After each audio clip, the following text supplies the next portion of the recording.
ஆசீர்வதிக்கப்பட்ட வாழ்வு என்றால் அந்த வாழ்வு பல விதங்களிலே பிரகாசிக்கும்.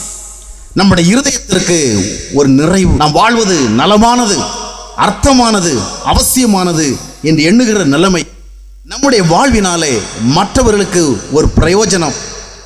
ஆக இந்த உலகத்திலே வாழ்கிற ஒவ்வொரு நாளும் நான் ஒரு அர்த்தத்தோடு தான் வாழ்கிறேன், அவசியத்தோடு தான் வாழ்கிறேன் என்று எண்ண முடிகிற ஒரு நிலைமை, அதுதான் உண்மையான ஆசீர்வாதம்.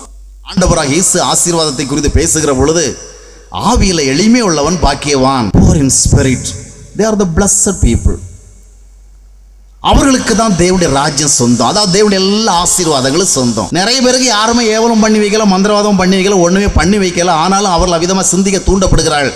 ஏனென்றால் இன்றைக்கு பெரும்பாலான தேவ ஊழியர்கள் எல்லாம் ஒவ்வொருவருடைய வாழ்விலும் அவர்கள் காண்கிற கஷ்டங்களுக்கு யாரோ உங்களுக்கு மந்திரம் பண்ணி வச்சிருக்கிறாங்க, பில்லி சூனியம் பண்ணி வச்சிருக்கிறாங்க, தகடு எழுதி வச்சிருக்கிறாங்க அப்படின்னு தான் காரணம் காட்டுறதுனால இன்றைக்கு பெரும்பாலான கிறிஸ்தவ மக்களுக்கும் எதற்கு எடுத்தால் நமக்கு யாரோ மந்திரம் பண்ணி வச்சிருக்கிறாங்க. ஏதாவது ஒரு தேவ ஊழியக்காரர் ஒரு வீட்டுக்குள்ளே வந்தாச்சுன்னு சொன்னால் இந்த வீட்டுக்குள்ளே ஒரு இருள் இருக்கிறத பார்க்குறங்கிறத முக்கியமாக ஒரு வாடிக்கையான வார்த்தையாக சொல்லுவாங்க கால ஊழியக்காரன். இனி அப்படி வந்து சொன்னால் கொஞ்சம் யோசித்து கேளுங்க, அந்த இருள் என்ன கொஞ்சம் பார்த்து சொல்லிட்டு போங்கய்யா, சும்மா ரவுண்டாக சொல்லிட்டு போகாதீங்க. எங்கே இருள் இருக்குது, எங்கே எப்படி வந்தது அந்த இருள், யாரால் வந்து எதனால் வந்து விளக்கம் சொல்லுங்க அப்படின்னு சொல்லணும். இன்னும் சொல்லுவாங்க, உங்களுக்கு சத்துருக்களுடைய போராட்டம் இருக்குது. யாருக்கு தாங்க சத்துருக்களுடைய போராட்டம் இல்லை? இயேசு கிறிஸ்துவே சொன்ன, இந்த பூமியில் உங்களுக்கு உபத்திரம் உண்டு, போராட்டங்கள் உண்டு. அப்போஸ்தலனாகிய பவுல் எபேசியர் 6ஆம் அத்தியாயத்தினுடைய 10-11 வசனங்களை நீங்கள் எழுதுகிறதை பார்க்கும் பொழுது நமக்கு இந்த பூமியில் பெரிய போராட்டம் உண்டு. அந்தகார லோகாதிபதிகளோட போராட்டம் உண்டு. சத்துருவாகிய சாத்தான் எவனை விழுங்கலாமன்னு கெச்சிக்கிற சிங்கம் போல என்ன செய்யறான், சுற்றி வந்து கொண்டு இருக்கிறான். அதனால இந்த உலகத்தில் we have troubles, we have struggles. இது ஒன்றும் ஒரு ஊழியக்காரர் வந்து நமக்கு சொல்ல வேண்டிய அவசியம் கிடையாது. வந்தது வராதுமா என்ன சொல்லுவாங்கன்னா, ஏதோ உங்கள் வீட்டில் ஒரு பெரிய போராட்டம் இருக்கிறத பார்க்குறோம், அவ்வளோதான். நம்ம சகோதரிகளுக்கு போதும், நம்ம சகோதரிகளுக்கு போதும் நினச்சேன். கரெக்டாக அடிக்கிறார் பாருங்க தீர்க்க தரிசனம். அவர் சொன்னது ஒரு தரிசனமும் கிடையாது, தீர்க்க தரிசனம் கிடையாது. இது இப்போ உள்ள ஊழியத்தினுடைய ஒரு வாடிக்கை வார்த்தை. போய் காணிக்கை வாங்கிறதுக்காக சொல்கிற வார்த்தை. ஒரு இருள் இருக்கிறதை பார்க்குறேன், ஒரு அந்தகாரம் இருக்கிறத பார்க்குறேன், யாரோ ஒருத்தங்க உங்களுக்கு பில்லி சூனியம் பண்ணி வச்சுருக்காங்க போல இருக்கு அப்படின்னா அவ்வளோதான். உடனே இவங்க யோசிப்பாங்க, யார் பண்ணி வைப்பாங்க? யாருமே பண்ணி வைக்கல. ஆனால் இவங்க கற்பனை பண்ண ஆரம்பிச்சிருவாங்க. ஆஹா, இப்போ தானே நமக்கு விவரம் தெரிய வருது, தீர்க்கதரிசி வந்து சொன்ன பிறகுதான் தெரியுது யார் பண்ணியிருப்பாங்க, அவங்க பண்ணியிருப்பாங்களோ. அன்னைக்கு அவங்க பார்த்த பார்வையே ஒரு மாதிரியாக தான் இருந்தது. அன்னைக்கு ஒரு வார்த்தை சொல்லிட்டு போனா பாராவா, அப்போவே நினச்சேன் ஏதோ தப்பு பண்ண போகிறா போல இருக்குன்னு. அதில் தானே நமக்கு நிறைய கஷ்டம் வந்துட்டு இருக்குது, பிரச்சனை வந்துட்டு இருக்குது. யாரும் ஒன்றும் பண்ணியிருக்கவே மாட்டாங்க. இவங்க தேவையில்லாமல் சந்தேகப்படுவாங்க, அவரும் பண்ணியிருப்பாரா இவரும் பண்ணியிருப்பாரோ அப்படின்னு. இந்த கால ஊழியக்காரர்களுக்கு இதை சொல்லித்தான் பிழைக்கணுங்கிறதான ஒரு கட்டாயம் உருவாகிடுச்சு. எப்படியாகிலும் நம்ம ஆளுகள்கிட்ட போய் நியாயமாக ஆண்டவர் கர்த்தருக்கு பயந்து அவருடைய வழிகளிலே நடக்கிற மனுஷன் பாக்கியவான். சகோதரர்களே சகோதரிகளே, நீங்கள் கர்த்தருக்கு பயந்து அவருடைய வழிகளில் நடவுங்கள், உங்களுக்கு ஆசீர்வாதம் வரும்னு ஒரு ஊழியக்காரர் வந்து சொன்னால், இது நாங்கள் எத்தனையோ முறை பைபிளில் படித்த வசனம், அதை சொல்கிறதுக்கு நீங்கள் பைபிளை தூக்கிட்டு வந்துட்டீங்களா? ஆமாம், அதுக்கு பதிலாக இருள் இருக்குது, அந்தகாரம் இருக்குது, தகடு எழுதி வச்சுருக்கிறாங்க. உங்களுக்கு அந்த இடத்துல பார்த்தா இருக்கும், இந்த இடத்துல பார்த்தா இருக்கும். இப்படி சொன்னால் நமக்கு உடனே என்ன வந்துடும், ஓஹோ தீர்க்க தரிசன ஆவி மூலமாக அவர் இதெல்லாம் வெளிப்படுத்துகிறாரு அப்படின்னு சொல்லிட்டு நம்ம அவருக்கு ரொம்பவும் முக்கியத்துவம் கொடுப்போம். அதனால் இப்படியெல்லாம் சொல்ல வேண்டிய கட்டாயம் இன்றைக்கு ஊழியக்காரர்களுக்கும் உருவாகி போயிடுச்சுது. ஆனால் அருமையானவர்களே, நம்முடைய இருதயம் ஆண்டவர் விரும்புகிற விதமாக இருந்தால் உங்களை எந்த ஏவலும் ஒன்றும் பண்ணாது, பில்லி சூனியமும் ஒன்றும் பண்ணாது. பில்லி சூனியமும் உண்டு, ஏவலும் உண்டு, முன்னோருடைய சாபங்களும் கோபங்களும் கூட உண்டு. ஆனால் நீங்கள் உங்களுடைய ஆண்டவருக்கு ஒப்பு கொடுத்து ஆண்டவருடைய ஆவியினால் உங்களுடைய இருதயம் மாற்றப்படும் என்றால் சாத்தான் உள்ள வர முடியாது. யோபனுடைய வாழ்க்கையை குறித்து பார்க்கும் பொழுது சாத்தான் என்ன செய்யல, நினைச்ச உடனே உள்ள புகுந்து ஒன்றும் பண்ண முடியல. அவன் சுத்தி தான் வந்தான். தேவனவன் அனுமதித்த பிறகு தான் உள்ள வர முடிஞ்சது. ஆக தேவனுடைய பிள்ளைகள் ஆண்டவருக்கு தங்களுடைய வாழ்க்கையை ஒப்பு கொடுத்து ஆண்டவருடைய ஆவியினால் அவருடைய இருதயங்கள் மாற்றப்பட்டிருந்தால் அந்த இருதயத்துக்குள்ள பிசாசான ஒன்றும் செய்ய முடியாது. சிலருக்கு சமாதான குறைவு வந்த உடனே யாரோ மந்திரவாதம் பண்ணி வச்சிருக்கிறாங்க, அதான் நம்முடைய குடும்பத்தில் சமாதானம் இல்லை. யாரும் உங்களுக்கு மந்திரவாதம் பண்ணி வைக்கல, உங்களுக்கு ஆண்டவரோட சமாதானம் இல்லை. உங்களுக்கு ஆண்டவருக்கு இடையில பாவம் இருக்குது, அதனால தான் சமாதானம் இல்லை. அந்த சமாதானம் உங்களுக்குள் இல்லாத காரணத்தினால்தான் கணவனும் மனைவி சமாதானமாக இருக்க முடியல, பிள்ளைகளும் பெற்றோரும் சமாதானமாக இருக்க முடியல, அக்கம் பக்கத்தோட சமாதானம் இருக்க முடியல. அருமையான சகோதர சகோதரிகளே, நம்முடைய இருதயம் நல்லா இருந்தா ஒன்றுக்கும் பயப்படவே தேவையில்லை. இப்போ பாருங்கள், நம்ம இந்தியாவில் எதுக்கு எடுத்தாலும் ஒரு 10 ரூபாவுக்கு பருப்பு வாங்க போனால் கூட நல்ல நேரம் பார்த்து தான் என்ன செய்கிறாங்க, வாங்குறாங்க. எதுக்கு பார்த்தாலும் நல்ல நேரம், கேட்ட நேரம், வீடு வாங்க போன நல்ல நேரம், வாடகை கொடு வாங்க போன நல்ல நேரம், எல்லாம் நல்ல நேரம் பார்க்குறதுலையே இந்த நாடு மூழ்கி கிடக்கு. செய்கிறதெல்லாம் அநியாயம், அக்கிரமம், பொய், புரட்டு, வஞ்சகம், எல்லாரும் ஏமாற்றுத்தனம். ஆனால் இந்த நாள் நல்ல நாள், இந்த நேரம் நல்ல நேரம், அப்படி நல்ல நேரம் கெட்ட நேரம் பார்த்து செய்கிற பழக்கம் நம்ம இந்தியாவில் நிறைந்திருக்குது. அருமையானவர்களே, நம்முடைய இருதயம் நல்ல இருதயமாக இருந்தால் எல்லா நேரமும் நல்ல நேரம்தான். ஆண்டவர் எல்லாவற்றையும் படைத்து விட்டு என்ன சொன்னார்? ஐயே, ஏற்கனவே படைத்தது ரொம்ப நல்லா இருக்குது, இன்றைக்கு படைத்த நல்லா இல்லை அப்படியே சொன்னார். திங்கக்கிழமை நல்லா இருக்குது, செவ்வாய்க்கிழமை நல்லா இல்லை, காலையில் யமகண்டம் இருக்குது, ராகுகாலம் இருக்குது, நல்லா இல்லை அப்படியே சொன்னார். எல்லாம் நல்லது. ஆண்டவர் படைத்தது எல்லாமே நலமானது தான், எல்லாமே நலமானது. 7 நாளை படைத்திருக்கிற வேளையில் ஆண்டவர் ஒரு நாள் மோசமாக ஒரு நாள் நல்லதா? ஆமாம். கிரகங்கள் பெயர்கிறது இல்லையோ, அங்கே போகிறதில்ல, இங்கே போகிறதில்ல, இல்லை. நம்முடைய வாழ்வினுடைய நன்மை தீமைகள் நிர்ணயிக்கப்படுகிறது நம்முடைய இருதயத்தை எப்படி வைத்து கொண்டிருக்கிறோமோ அதை பொறுத்து. அல்லேலூயா. நம்முடைய இருதயம் சரியாக இருந்தால் எந்த கிரகம் எங்கே பெயர்ந்து போனாலும் நமக்கு ஒன்றும் பிரச்சனையே கிடையாது. ஏன்? அனைத்து கிரகங்களையும் படைத்தது யாரு? ஆண்டவர். இந்த நம்பிக்கை மற்றவங்களுக்கு தான் இல்லை, கிறிஸ்தவங்களுக்காவது இருந்தால் நல்லா இருக்குமே. நம்ம கிறிஸ்தவ மக்களுக்கே இல்லையே. ஏராளமான கிறிஸ்தவ குடும்பங்களில் பாருங்கள், திருமணம் நடத்துகிற வேளையில் அவங்களுக்கு ஆண்டவர் மேலே ஒரு நம்பிக்கை இருந்தால் என்ன செய்யணும்? மண்டபம் என்னைக்கு காலியாக இருக்கோ அன்னைக்கு பார்த்து என்ன செய்யணும்? கல்யாணத்தை நடத்தணும். நம்ம ஆள்கள் மற்ற, அதாவது நாள் நட்சத்திரம் பார்க்கிற நம்பிக்கை உடையவர்கள் எந்த நாளை குறிக்கிறார்களோ, எந்த நேரத்தை குறிக்கிறார்களோ அந்த நாளைத்தான் இவர்களும் குறைக்கிறார்கள். அவர்கள் என்றைக்கு மண்டபம் புக் பண்ண போகிறாலும் அன்றைக்கு தான் இவர்களும் போகிறார்கள். எல்லாம் பார்த்து, நாள் பார்த்து, நட்சத்திரம் பார்த்து கல்யாணத்தை ஃபிக்ஸ் பண்ணிவிட்டு மேலே என்ன போடுறாங்க? இந்த காரியம் கர்த்தரால் வந்தது. ஆமாம், அது பக்தி, இயேசுநாதரால் வந்தது.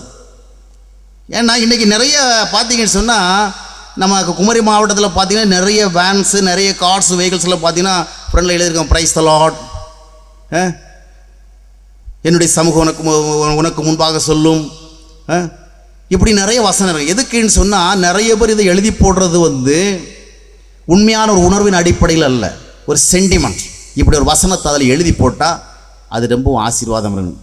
நான் பல வீடுகளுக்கு செல்லுகிறவங்களும் பல இடங்களுக்கு செல்லும், நிறைய வீடு சுவர்லெல்லாம் நம்ம கர்த்தருடைய வசனம் இருக்கும். வெளியே உள்ளவெல்லாம் படிச்சுட்டு போவான். ஆனால் எழுதி போட்ட நிறைய பேர் என்ன செய்கிறதில்ல, அதில் என்ன எழுதியிருக்குன்னு படித்து அதற்கேற்றபடி வாழ்க்கையை அமைக்கிறதில்ல. ஆக இன்றைக்கு கிறிஸ்தவ மக்கள் மத்தியிலே நிறைய மூட பழக்க வழக்கங்கள், மூடத்தனமான நம்பிக்கைகள்.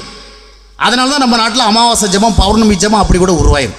மக்கள் ஓடுறாங்க. அமாவாசை எல்லா நாளும் பிசாசு ஆக்டிவாக தாங்க இருக்கிறான், அமாவாசையில் மட்டும் ரொம்ப ஆக்டிவாக இருக்குல்ல. இவ்விதமாக கொஞ்சம் கொஞ்சமாக மூட நம்பிக்கைகள்லாம் கிறிஸ்தவத்துக்குள்ளே புகுந்து இன்றைக்கு அதை பெரிதாக பாதித்திருக்கிறது. எனக்கு வருகிற பல திருமண அட்டைகளை நான் கவனித்து பார்ப்பேன். எங்கேருந்து வருகிற கிறிஸ்தவ திருமண அட்டைகள்? கிறிஸ்தவ குடும்பங்கள்லேருந்து வருகிற அட்டைகள்.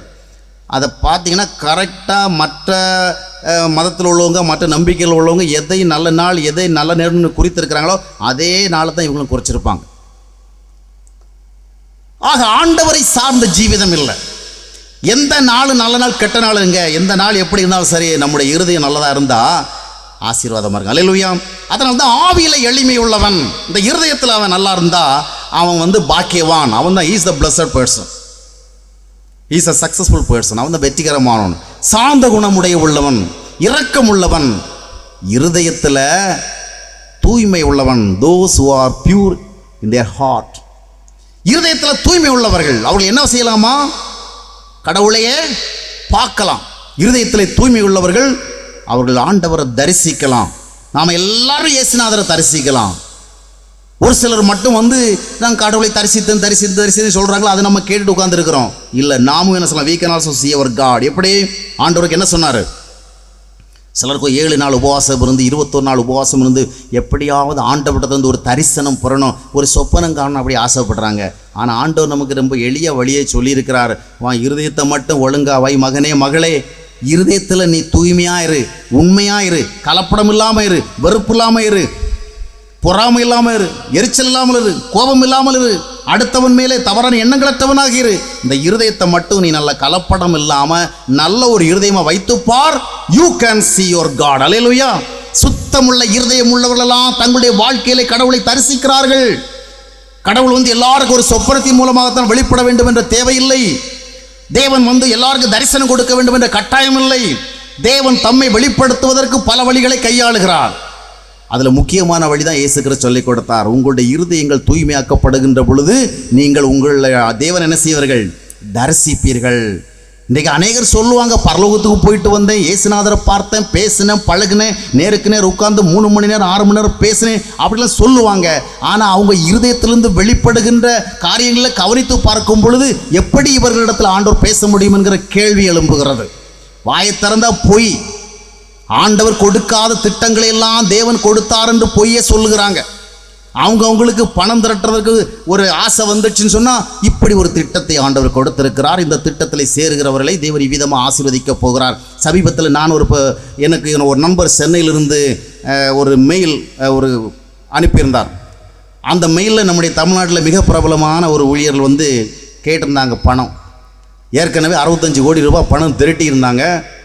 இப்போ அவங்களுக்கு இன்னொரு 30 கோடி பணம் வேணுமா, அதுக்கு நீங்களும் உதவி செய்யுங்க. எதுக்கு தெரியுமா அந்த பணம்? ஒரு பெரிய வீடு வாங்கி கட்டுறதுக்கு, வீடு வாங்குறது. எங்கே வாங்குறதுக்கு? எருசலேமில் வாங்குறதுக்கு. எதுக்கு தெரியுமா? இந்த ஊழியக்காரர்கள் எங்கே தங்குறதுக்கு இல்லை. வெளிப்படுத்தின விஷயத்தில் சொல்லப்பட்டிருக்கல, 2 தீர்க்க தரிசனம் கடைசி காலத்தில் தீர்க்க தரிசனம் உரைப்பாங்கன்னு, அவங்களுக்கு தங்குறதுக்கு. அதுக்கு ஆண்டவர் கட்டளை கொடுத்துருக்குறோம். இந்த மாதிரி ஒரு வீடு வாங்கி அவங்க ஃபிசிக்கலி என்ன செய்ய, they are going to stay there. ஆனால் இப்படியெல்லாம் நம்ம நாட்டில் நடக்கும். இதெல்லாம் மக்கள் நம்புகிறதுக்கு ஆயத்தமாக இருக்கிறாங்க. ஏன்னா அப்போஸ்தலன் பவுல் இதெல்லாம் முன்னறிந்து 2000 ஆண்டுகளுக்கு முன்னாடியே எழுதி வச்சுட்டார். 2 தீமோத்தேயு 4ஆம் அத்தியாயத்தினுடைய 3-4 வசனங்களை வாசித்து பார்க்கும் பொழுது, ஜனங்கள் செவித்தன உள்ளவர்களாகி தங்களுடைய இச்சைக்கேற்ற போதைகளை சேர்த்து கொண்டு சத்தியத்தை விட்டு விலகி கட்டுக்கதைகளுக்கு சாய்ந்து போகும் காலம் வரும். கட்டுக்கதைகளுக்கு சாய்ந்து போவாங்க, சத்தியத்தை கேட்க மாட்டாங்க. கட்டுக்கதைகள், இன்றைக்கி கட்டுக்கதைகள் சொல்லுகிறவர்கள் வந்தால் மக்கள் பெருந்தளவு வருவாங்க. அதுக்கு சிஎஸ்ஐ பெந்தேகோஸ்த வித்தியாசமே பார்க்க மாட்டாங்க. அது சிஎஸ்ஐ காம்பவுண்டில் நடந்தாலும் எல்லா பெந்தேகோஸ்தக்காரங்களும் வருவாங்க. மற்றபடினா இது ஏதோ சிஎஸ்ஐ பின்னணியில் நடக்கிற கூட்டம்.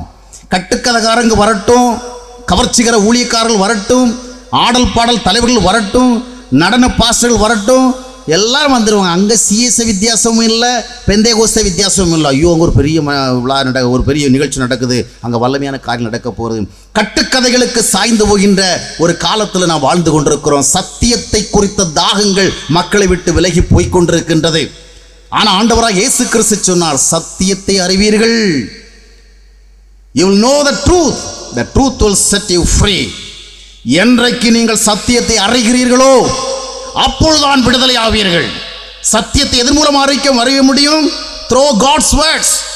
என்ற மனிதன் அப்பத்தினாலே அல்ல, தேவனுடைய வாயிலிருந்து வருகிற ஒவ்வொரு வார்த்தையினாலும் பிழைக்கிறான்.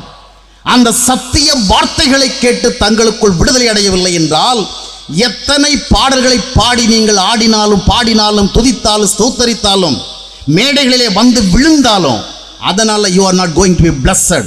அதனால் ஆசீர்வதிக்கப்பட போவதில்லை. கட்டுக்கதைகளுக்கு சாய்ந்தவர் சத்தியத்தினால் விடுதலை ஆகணும். இன்றைக்கு அநேகர் பாருங்கள், ஆராதனை வேளையில் அவ்வளவு வல்லமை, மேடைகளில் வந்தால் விழுகிறார்கள், பரிசுத்த வல்லமை தாக்குகிறதாம். ஆனால் வாழ்க்கை பகுதிகளுக்கு போனால் போய் தாராளமாக வருது. கள்ளம் கபடமான வார்த்தைகள், கசப்பான வார்த்தைகள், பொறாமையான வார்த்தைகள், கபடான வார்த்தைகள், பொருளாசைகள், ஆடம்பரங்கள், சினிமாத்தனமான வாழ்க்கை முறைகள். ஆனால் மேடையில் வந்தால் வல்லமை. இன்றைக்கு பல திருச்சபைகளை சென்று பார்க்கும் பொழுது, குறிப்பாக பட்டணங்களில் ஆராதனை வேலைகள் கூட அது ஒரு நடன கலாசால வேலைகள் போல மாறிவிட்டது. கவர்ச்சிகரமான மேடைகளாக மாறிவிட்டது. ஆராதிக்க வருகிற மக்களுக்கு கவர்ச்சிகரமான ஒரு மேடை காட்சியை உருவாக்கி கலை நிகழ்ச்சி நடத்துவது போல நிலைமையில் மாறிக்கொண்டிருக்கிறது. ஆக மேடைகளிலும் கூடி வருகிற இடங்களிலும் வல்லமையை மக்கள் பார்க்கிறார்கள். ஏதோ ஒரு பெரிய வல்லமை அங்கே அசைக்கிறது போல உணர்கிறார்கள். வீடுகளுக்கு வந்தால், வியாபாரங்களுக்கு சென்றால், வேலை செய்கிற இடங்களுக்கு சென்றால் உண்மை இல்லை, உத்தமம் இல்லை, நேர்மை இல்லை, நீதி இல்லை, நாணயம் இல்லை, சத்தியமே இல்லை, ஆண்டவரை பிரதிபலிக்கின்ற அனுபவமே இல்லை. காரணம் என்னவென்றால் they do not know the truth. சத்தியத்தை அறியவில்லை. சத்தியம் தேவனுடைய வார்த்தையை கேட்கறதுனால தான் வருது. அல்லேலூயா, அல்லேலூயா. அந்த சத்திய வார்த்தைகள் ஒரு மனிதனுடைய உள்ளத்துக்குள்ள பிரவேசித்து செல்லுகிற பொழுதுதான் அவனுக்குள்ள ஃப்ரீடம் வரும். அப்பொழுதுதான் he will be delivered. அப்பொழுதுதான் அவனுக்குள்ள அந்த லிபரேஷன் வரும். இந்த லிபரேஷன் இன்னைக்கு இல்லாதனால தான் ஆராதிக்கிற வேளைகளிலே மட்டும் விடுதலை, ஆராதனை வேளையிலே கடந்து வந்த பிறகு எந்த விடுதலையும் இல்லை. பொய் சொல்லாமல் இருக்கிறதுக்கு விடுதலை இல்லை, கபடமாக வாழாமல் இருப்பதற்கு விடுதலை இல்லை, ஆடம்பரங்களை வெறுப்பதற்கு விடுதலை இல்லை, பணாசை வேண்டாம் என்று சொல்வதற்கு விடுதலை இல்லை, வாய்க்கு வந்தபடி பேசாமல் இருப்பதற்கு விடுதலை இல்லை. அருமையானவர்களே, சத்தியத்தை அறிய வேண்டும். இன்றைக்கு சத்தியத்தை வெளிப்படுத்துகிற வார்த்தைகளை பேசுகிற கூட்டங்கள் மிக மிக மிக குறைவாக இருக்கிறது என்பதை நான் உங்களுக்கு தெளிவாக சொல்ல விரும்புகிறேன். இன்றைக்கு நான் சொல்லுவதை உங்களால் ஏற்றுக்கொள்வதற்கு சற்று கடினமாக இருந்தாலும் இனி வரப்போகிற காலங்களில் அதை உணர்வீர்கள். சத்தியம் இன்றைக்கு அறிவிக்கப்படுகிற மேடைகள் மிக குறைவு. சத்தியம் அறிவிக்கப்படுகிற மேடைகளை நோக்கி போகிற மக்களும் மிக குறைவு. ஆடம்பரமான மேடைகளுக்கு போகிறார்கள், ஆடம்பரமான ஊழியர்களுக்கு பின்னாலே போகிறார்கள், கவர்ச்சிகரமான காரியங்களுக்கு பின்னாலே போகிறார்கள். தேவனுடைய வார்த்தைகள் சார்ந்து நடத்தப்படும் காரியங்களை விரும்புகின்ற மனநிலை கிறிஸ்தவ மக்களை விட்டு விலகி போய்கொண்டிருக்கின்றது.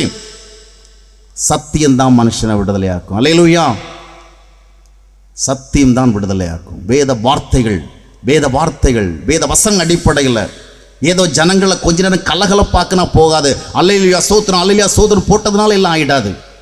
சத்தியம் பிரசங்கிக்கப்பட வேண்டும். ஆக இன்னைக்கு ஜனங்கள் கட்டுக்கதைகளுக்கு சாய்ந்து போகின்ற ஒரு மனநிலையோடு அப்படிப்பட்ட ஒரு காலகட்டத்தில் வாழ்ந்து கொண்டிருக்கிறார்கள். இதை முன்னறிந்துதான் அப்போஸ்தலனாகிய பவுல் எழுதினான். கட்டுக்கதைகளுக்கு சாய்ந்து போகிற காலம் வரும், நீயோ மன தெளிவுள்ளவனாக இரு, மன தெளிவுள்ளவனாக இரு. Be a clear-minded person. தெளிவாக இருங்க. எந்த ஒரு காரியத்தையும் வேத வார்த்தைகளின் அடிப்படையில் பாருங்க. பெரோயா என்று சொல்லப்படுகிற பட்டணத்தில் அப்போஸ்தலனாகிய பவுல் ஆண்டவருடைய வார்த்தைகளை பிரசங்கித்த பொழுது அந்த ஜனங்கள் உடனே அப்படியே நம்பிடலை. ஒரு பெரிய ஆள் வந்திருக்கிறாரு, மிகப்பெரிய அப்போஸ்தலன், பல நாடுகளுக்கு சென்று ஊழியம் செய்தவர், ரொம்ப பாப்புலாரிட்டி உள்ளவர் வந்திருக்கிறாரே, அவர் சொல்றதெல்லாம் சரியா இருக்கும் அப்படின்னு அவங்க உடனே ஒத்துக்கலை. இப்படியும் இருக்கிறதா என்று வேத வார்த்தைகளை வைத்து என்ன செய்தார்கள்? சிந்தித்தார்கள். அதனுடைய விளைவு என்ன? What was the result? அதனால தான் தெசலோனிக்கே பட்டணத்து விசுவாசிகளை விட இவர்கள் அதிக நற்குணமுடையவர்களாக மாறினார்கள். ஆம் அருமையானவர்களே, சத்தியத்தை அறிய வேண்டும். அந்த சத்தியத்தை அறிகின்ற பொழுதுதான் இந்த இருதயத்தில் இருக்கின்ற ஆகாதவர்கள் எல்லாம் வெளியே போகும், அசுத்தமானவர்கள் வெளியே போகும், தீதானவர்கள் வெளியே போகும், தீங்கானவர்கள் வெளியே போகும். சத்தியம் உள்ள வராத வரைக்கும் எத்தனை ஊழியர்கள் ஜெபம் பண்ணாலும் சரி, எத்தனை ஊழியர்கள் நம்மிடத்தில் தங்களுடைய வல்லமை வெளிப்படுத்தினாலும் சரி, எத்தனை வல்லமை கூட்டங்களுக்கு போய் வந்தாலும் nothing will do. There will be no change in their lifestyle. வாழ்க்கை முறையில் மாற்றம் வராது. கிறிஸ்தவம் என்பது வாழ்க்கை முறை மாற்றத்தை பிரதிபலிக்க வேண்டிய. அல்லேலூயா. ஏதோ நம்ம ஆலயத்தில் சபையில் கூட்டங்கள் நடக்கிற இடங்களில் மட்டும் ரொம்ப வல்லமை உள்ள காண்பித்து கொண்டிருப்பதல்ல. இயேசு கிறிஸ்து சொன்னார், பரிசுத்த ஆவி உங்கள் மேல் வரும். The Spirit of God will come on you. உங்கள் மேலே வரும். அப்போ என்ன நடக்கும்? நீங்கள் எனக்கு சாட்சிகளாக மாறுவீர்கள். பரிசுத்த ஆவி உங்கள் மேல் வருகின்ற பொழுது நீங்கள் பலன் அடைவீர்கள். You will be strengthened. அப்படி பலம் அடைகின்ற பொழுது என்ன சொல்லவில்லை, ஆடுவீங்க, பாடுவீங்க, குதிப்பீங்க, இங்கேருந்து அங்கே விழுவீங்க, அங்கேருந்து இங்கே விழுவீங்க, அப்படி சொல்லலை. ஆடுவதற்கும் பாடுவதற்கும் குதிப்பதற்கும் ஓடுவதற்கும் கட்டுப்படுத்த முடியாதபடிக்கு உணர்ச்சிவசப்படுவதற்கும் அல்ல பரிசுத்தாவி. பரிசுத்தாவி என்பது பரிசுத்தமான ஒரு வெற்றிகரமான வாழ்க்கையை வாழ்வதற்காக தேவனால் கொடுக்கப்படுகிற ஆவி. அல்லேலூயா. அந்த ஆவி ஒரு மனிதனுக்குள்ள வருகிற பொழுது அந்த ஆவி அந்த மனுஷனை மாற்றுகிறது. அப்படி மாற்றம் ஏற்படுகிற காரணத்தினாலே அவனும் இயேசு கிறிஸ்துவை போல வாழ்கின்ற வாழ்க்கை முறைக்கு வருகிறான். அதைத்தான் நீங்கள் எனக்கு சாட்சிகள் சொன்னால் என்ன மாதிரி நீங்களும் மாறுவீங்க, என்னை போல நீங்களும் பேசுவீங்க, என்னை போன்ற மனநிலை உங்களுக்கும் வரும், என்னை போன்ற தெளிவு உங்களுக்கும் வரும். என்னிடத்திலே மக்கள் பார்த்த அன்பை உங்களிடத்திலும் பார்ப்பார்கள், என்னிடத்திலே பார்த்த தாழ்மையை உங்களிடத்திலும் பார்ப்பார்கள், என்னிடத்திலே பார்த்த சகிப்புத்தன்மையை உங்களிடத்திலும் பார்ப்பார்கள், என்னிடத்திலே பார்த்த உண்மையை உங்களிடத்திலும் பார்ப்பார்கள். ஆக என்னிடத்தில் இருக்கிறவைகளெல்லாம் உங்களிடத்திலும் வருந்திருக்கிறதை மக்கள் பார்ப்பார்கள். அதனால தான் அந்தியோகியில் வாழ்ந்த விசுவாசிகளுக்கு என்ன பேர் வந்தது? கிறிஸ்தவர்கள் என்று பெயர் வந்தது. ஆக பரிசுத்தாவி வருகின்ற பொழுது என்ன நடைபெறுகிறது என்றால் வாழ்க்கை மாற்றம் நடைபெற்று கிறிஸ்துவை வெளிப்படுத்துகிறோம். அல்லேலூயா. இதற்குத்தான் வல்லமை, இதற்குத்தான் வல்லமை. இந்த வல்லமை எப்படி வருகிறது என்றால் ஏதோ வெளிநாட்டிலிருந்து வருகிற ஒரு ஊழியக்காரர் மூலமாகவோ இல்லை உள்நாட்டில் நெட்வொர்க் பண்ணி பிரபலமாகிற ஊழியக்காரர் மூலமாக அவர் தலையில் கையை வச்சு வருகிறதில்ல. இன்றைக்கி மக்கள் அப்படி தான் ஓடி இருக்கிறான். ஐயோ அவர் மட்டும் தலையில் கையை வச்சுட்டா போதும் அப்படியே வல்லமை நமக்குள்ளே இறங்கிடும். இல்லைங்க, வேத வார்த்தைகளின் அடிப்படையில் வல்லமே கேளுங்க. சிலருக்கு சில நிறைய இசைக்கருவிகளை மீட்டினா தான் வல்லமை வரும். சில இடங்களில் சாமி வரணுன்னா என்ன செய்யணும்? மேளம் நல்லா அடிக்கணும். நம்ம ஆளுகளுக்கு ஆவி வரணுன்னா நல்லா ட்ரம் அடிக்கணும் இல்லையா? தமிழ்நாட்டில் மட்டும் தொடர்ந்து கரண்ட் கட்டு இப்படியே இருந்தால் நிறைய பேர் அபிஷேகம் பெறுகிறதே குறையும். ஆமாம், சில திருச்சபைகள் கரண்ட் ஆஃப் ஆகி போச்சுன்னு சொன்னால் அன்றைக்கி அபிஷேகம் ஆஃப் ஆகி போயிடும். ஏன்னா ட்ரூ அனாயின்மெண்ட் கிடையாது. போலித்தனமான அனாயின்மெண்ட் கொடுக்கப்படுகிறது, போலித்தனமான வல்லமையில் கொடுக்கப்படுகிறது. ஊழியர்கள் தங்களுடைய கவர்ச்சிகரமான வழிகளில் வார்த்தைகளில் வசனம் பேசுகிற திறன் மூலமாக மக்களை வல்லமையை போல உணர வைக்கிறார்கள். That is artificial. எப்படி என்றால் இந்த வல்லமையை கொண்டு அவர்களால் கிறிஸ்துவை போல வாழ்வதற்கு முன் வர முடியவில்லை. அவர்களால் கிறிஸ்துவை பாட முடியும், துதிக்க முடியும், கிறிஸ்துவை ஆராதிக்க முடியும், கிறிஸ்துவை வணங்க முடியும். ஆனால் கிறிஸ்துவை போல அவங்க வாழ முடியாது. ஏன்? இவங்களுக்குள்ள வந்த ஆவி உண்மையான தேவ ஆவி இல்லை, இது போலி ஆவி. இது ஹோலி ஸ்பிரிட் இல்லை, இது போலி ஸ்பிரிட். இது ஊழியக்காரங்க உருவாக்கின அந்த ஒரு ட்ரைனிங் மூலமாக ஏற்படுத்தி கொண்டது. அவங்களுக்கு தெரியும் ஆட்களை எப்படி அபிஷேகத்துக்குள்ளே நடத்தணும் அப்படின்னு. அந்த மாதிரி பிராண்டட் ஆட்கள் வந்தால் எல்லாரும் ஓடி போவாங்க. சில காரியங்கள் இப்படி சொல்லுகிறதுனால நீங்கள் வருத்தப்படக்கூடாது. இந்த கடைசி காலத்தில் இதை கூட சொல்லலைன்னு சொன்னால் சத்தியத்தை சரியாக சொல்ல முடியாதுங்க. சில காரியங்களை சொல்ல வேண்டிய அவசியம் இருக்குது. ஆனால் பரிசுத்தாய் வருகிற பொழுது என்ன நடைபெறுகிறது என்றால் ஒரு மனிதனுடைய வாழ்க்கை மாற்றம் பெறுகிறது. அவன் கிறிஸ்துவுக்கு சாட்சியாக இருக்கிறான். ஆக நான் மறுபடியும் சிந்தித்த பகுதிக்கு போவோம். இருதயம் நல்லா இருந்தால் அது ஆசீர்வதிக்கப்பட்ட வாழ்க்கை. சாந்த குணம், இரக்கம், பொறுமை, சமாதானம், நீதி நிமித்தம் துன்பப்படுதல், நீதிக்கான ஒரு பெரிய தாகம், இந்த மாதிரிப்பட்ட ஸ்பிரிச்சுவல் குவாலிட்டிஸ், நல்ல ஹை ஆட்டிடியூட்ஸ், இவைகள் ஒரு மனிதனுக்குள்ள வருகிறவள் தான் அவன் நல்ல ஆசீர்வதிக்கப்பட்ட மனிதனாக வாழ்வான் இல்லையா? அது ஆசீர்வாதம். இந்த ஆசீர்வாதம் வந்துட்டுன்னு வச்சிங்களேன், நிறைய பேர் இதில் விளங்கி கொள்ள முடியலை. என்ன சாம்சன் பால் பிரதர் உங்கள் புக்கெல்லாம் பார்த்தா குணாதிசயம், சுபாவம், என்ன பிரதர் குணத்தையும் சுபாவத்தையும் மட்டுமே வச்சு வாழ்ந்துட முடியுமா? 4 காசு இருந்தால் தானே நல்லா இருக்க முடியும். நான் என்ன சொல்ல வரேன்னா, காசு வேணான்னு சொல்ல வரல. உங்கள்கிட்ட எவ்வளவு தான் காசு இருந்தாலும் சரி, நீங்கள் எவ்வளவு பெரிய வீட்டை கட்டினாலும் சரி, எவ்வளவு நல்ல லக்ஸுரியஸாக கார் வாங்கி வச்சுதான் சரி, எத்தனை பேங்க்ஸில் டெபாசிட் பண்ணி வச்சுதான் சரி, உங்கள் இருதயத்தில் நல்ல குணங்கள் இல்லை என்றால் you cannot enjoy all these things properly. அனுபவிக்க முடியாது. ஏன்னா மனுஷன் வாழ்க்கை சரியாக அனுபவிக்கிறதுக்கு பணம் பொருள் மட்டும் இருக்க போதாது இல்லையா? என்ன வேணும்? குணாதிசயமும் வேணும் இல்லையா? நேற்றைக்கு ஒரு மனுஷனை, நேற்றுக்கு முந்தான நினைக்கிறேன், கிரிக்கெட் போட்டியில் ஒருத்தனை 5 வருஷத்துக்கு உள்ளே நுழையக்கூடாதுன்னாங்க. ஆமாம், பிரபலமான ஒரு நடிகன். ஏன்? பணம் இருந்தது, பாப்புலாரிட்டி இருந்தது, உலகமுக்கில் நிறைய ஃபேன்ஸ் இருந்தாங்க. ஆனால் என்ன இல்லை? குணம் இல்லை. அப்படித்தானே? சுபாவம் சரியில்லை. சிலருக்கு உயர்ந்த அதிகாரங்கள் கிடைக்குது, ஆவியில் எளிமை உள்ளவன், பாக்கியம் உள்ளவன். ஆக இந்த சுபாவங்கள், குணங்கள் தான் உங்களுடைய வாழ்வை ஆசீர்வாதமாக்குகிறது. அதுதான் ஆசீர்வாதமான வாழ்க்கை. அப்போஸ்தலனாகிய பவுலை பாருங்க, பெரிய பணக்காரர் கிடையாது. ஆபிரகாமை மிகுதியாக ஆசீர்வதித்த தேவன், வெள்ளினாலும் பொன்னினாலும் ஆசீர்வதித்த தேவன் அப்போஸ்தலனாகிய பவுலை அப்படி ஆசீர்வதிக்கவில்லை. அதனால் நாம் எல்லாருமே அப்போஸ்தலனாகிய பவுலை போல இருக்கணும்னு நான் சொல்ல வரவில்லை. அது ஒவ்வொருடைய அழைப்பின் அடிப்படையில் காரியம் நடைபெறுகிறது. ஆனால் 1 கொரிந்தியர் 4ஆம் அத்தியாயத்துடைய 11ஆம் வசனத்தில் வாசித்து பார்க்கும் பொழுது அப்போஸ்தலனாகிய பவுல் தன்னுடைய நிலைமையை சொல்லுகிறார். இந்நேரம் வரைக்கும் எப்படி இருக்கிறோம்? பசி உள்ளவர்களாக இருக்கிறோம், தாகம் உள்ளவர்களாக இருக்கிறோம், நிர்வாணிகளாக இருக்கிறோம், எல்லாராலும் துடைத்து போடப்படுகிற தூசியை போல் இருக்கிறோம். அப்போ சாப்பாட்டுக்கும் பிரச்சனை, தங்குற இடத்துக்கும் பிரச்சனை, உடுக்கிற உடைக்கும் பிரச்சனை. இப்படிப்பட்ட பிரச்சனைகள் தான் அப்போஸ்தலனாகிய பவுல் இருந்ததை 1 கொரிந்தியர் 4ஆம் அத்தியாயத்தில் நம்ம பார்க்குறோம். ஆனால் அந்த அப்போஸ்தலனாகிய பவுல் மற்றவங்களுக்கு என்ன சொன்னார் தெரியுமா? மகிழ்ச்சியாக இருங்க, be happy in Christ always. சிறைச்சாலைக்குள்ளே இருந்தாலும் மற்றவர்களுக்கு நீங்கள் சந்தோஷமாக இருங்கன்னு சொன்ன காரணம் என்ன? You was a well blessed person.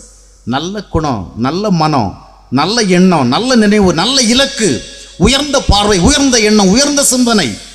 அது இருந்த காரணத்தினால அவருக்கு வறுமை இருந்த பொழுதிலும் கூட மனநிறைவுடைய மனிதனாக இருந்தான். இதுதான் பிலிப்பியர் 4ஆம் அத்தியாயத்தினுடைய 11ஆம் வசனத்தில் சொல்லுவாங்க, எந்த நிலைமையில் இருந்தாலும் மனரம்யமாக இருக்க எனக்கு தெரியும், அப்படியாக நான் போதிக்கப்பட்டிருக்கிறேன். 13ஆம் வசனத்தில் சொல்லுவார், என்னை பலப்படுத்துகிற கிறிஸ்துவினாலே எல்லாவற்றையும் செய்ய எனக்கு அதிக பலம் உண்டு.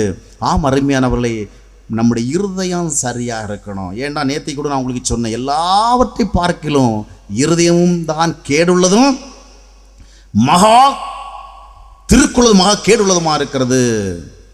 Who can understand it? வெளியே நல்லா தான் தோன்றும், பார்க்க அழகத்தான் இருக்கிறோம், மனம் எப்படி இருக்கிறது, இருதயம் எப்படி இருக்கிறது?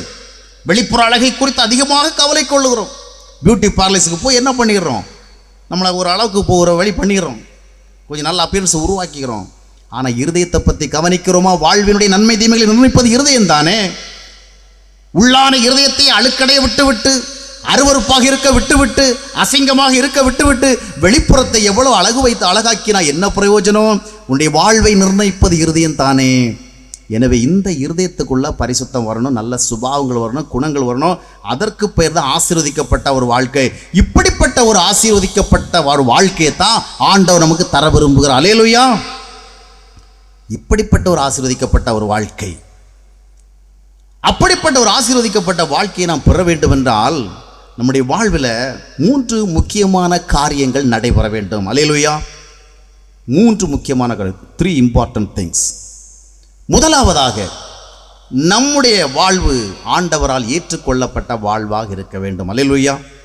நேற்று தினத்திலும் நான் அதை உங்களுக்கு சொன்னேன். நம்முடைய பக்தி செயல்கள் அல்ல, பக்தி செயல்களை செய்கிற நாம் முதலாவது ஆண்டவராலே ஏற்றுக்கொள்ளப்பட்டிருக்க வேண்டும். நம்மை அவர் ஏற்றுக்கொள்ளவில்லை என்றால் நம்முடைய பக்தி சம்பந்தமான எந்த செயல்களையும் அவர் ஏற்றுக்கொள்ள மாட்டார். ஆக முதலாவது நம்முடைய வாழ்க்கை ஒரு ஆசீர்வாதமான வாழ்வாக, நிறைவுள்ள ஒரு வாழ்வாக, திருப்தி அளிக்கிற ஒரு வாழ்வாக, அழகான ஒரு வாழ்வாக, அர்த்தமுள்ள ஒரு வாழ்வாக, அநேகருக்கு ஆசீர்வாதமான ஒரு வாழ்வாக விளங்க வேண்டும் என்றால் நம்முடைய வாழ்க்கை ஆண்டவராலே ஏற்றுக்கொள்ளப்பட்ட வாழ்க்கையாக இருக்க வேண்டும். எந்த நேரத்தில் நீங்கள் சிந்திச்சு பார்த்தாலும் என்னை ஆண்டவர் ஏற்றுக்கொண்டிருக்கிறார் என்று சொல்லத்தக்கதாக இருக்கணும். நடுராத்திரி தட்டி எழுப்பி கேட்டால் கூட உங்கள் வாழ்க்கை எப்படின்னு கேட்டால், என் வாழ்க்கை ஆண்டவர் ஏற்றுக்கொண்டிருக்கிறார். அல்லேலூயா! என்னை ஆண்டவர் ஏற்றுக்கொண்டிருக்கிறார்.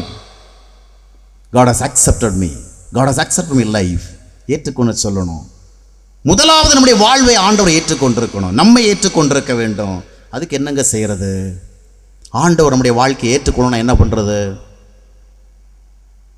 நீங்கள் பதில் சொன்னாலும் என் காதில் வந்து சரியாக விழாது, அதனால கேள்வி கேட்க விரும்பலை. ஆண்டவர் எப்பொழுது நம்முடைய வாழ்வை ஏற்றுக்கொள்ளுவார்? நான் சில இடத்துல கேட்பேன், அவங்க சொல்லுவாங்க, நாம் பரிசுத்தமாக வாழணும், உண்மையாக வாழணும், நியாயமாக வாழணும், நல்லவங்களாக வாழணும், அப்போ தான் ஆண்டவர் நம்மளை ஏற்றுக்கொள்வார். கொடுக்குற ஆன்சர் கேட்குறதுக்கு நல்லா இருந்தாலும் அது சரியான ஆன்சர் கிடையாது.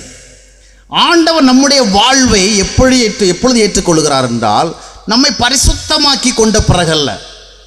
சில திருச்சபைகளில் சில போதர்கள் சொல்லுவாங்க, உங்களுக்கு ஏன் பரிசுத்தாவி இன்னும் கிடைக்கல தெரியுமா? நீங்கள் இன்னும் பரிசுத்தமே ஆகலை. சிலருக்கு ரொம்பவும் ஆசையாக இருக்கும் பரிசுத்தாவியை பெற்றுக்கொள்ளுகிறதுக்கு, ஆனால் கிடைக்காது. எவ்வளவோ ஆராதனைகளை நடத்தி பார்ப்பாங்க, வராது. கடைசியில் இவங்க சொல்லுவாங்க, உங்களுக்குள்ள பரிசுத்த குறைவு இருக்காதான், பரிசுத்த ஆவி வரல. அதுக்கு ஒரு உதாரணமாக சொல்லுவாங்க, பரிசுத்தமான ஒரு ஆவி உங்களுக்குள்ளே வரணும்னா உங்களுடைய இருதயம் பரிசுத்தமாக இருக்கணும்.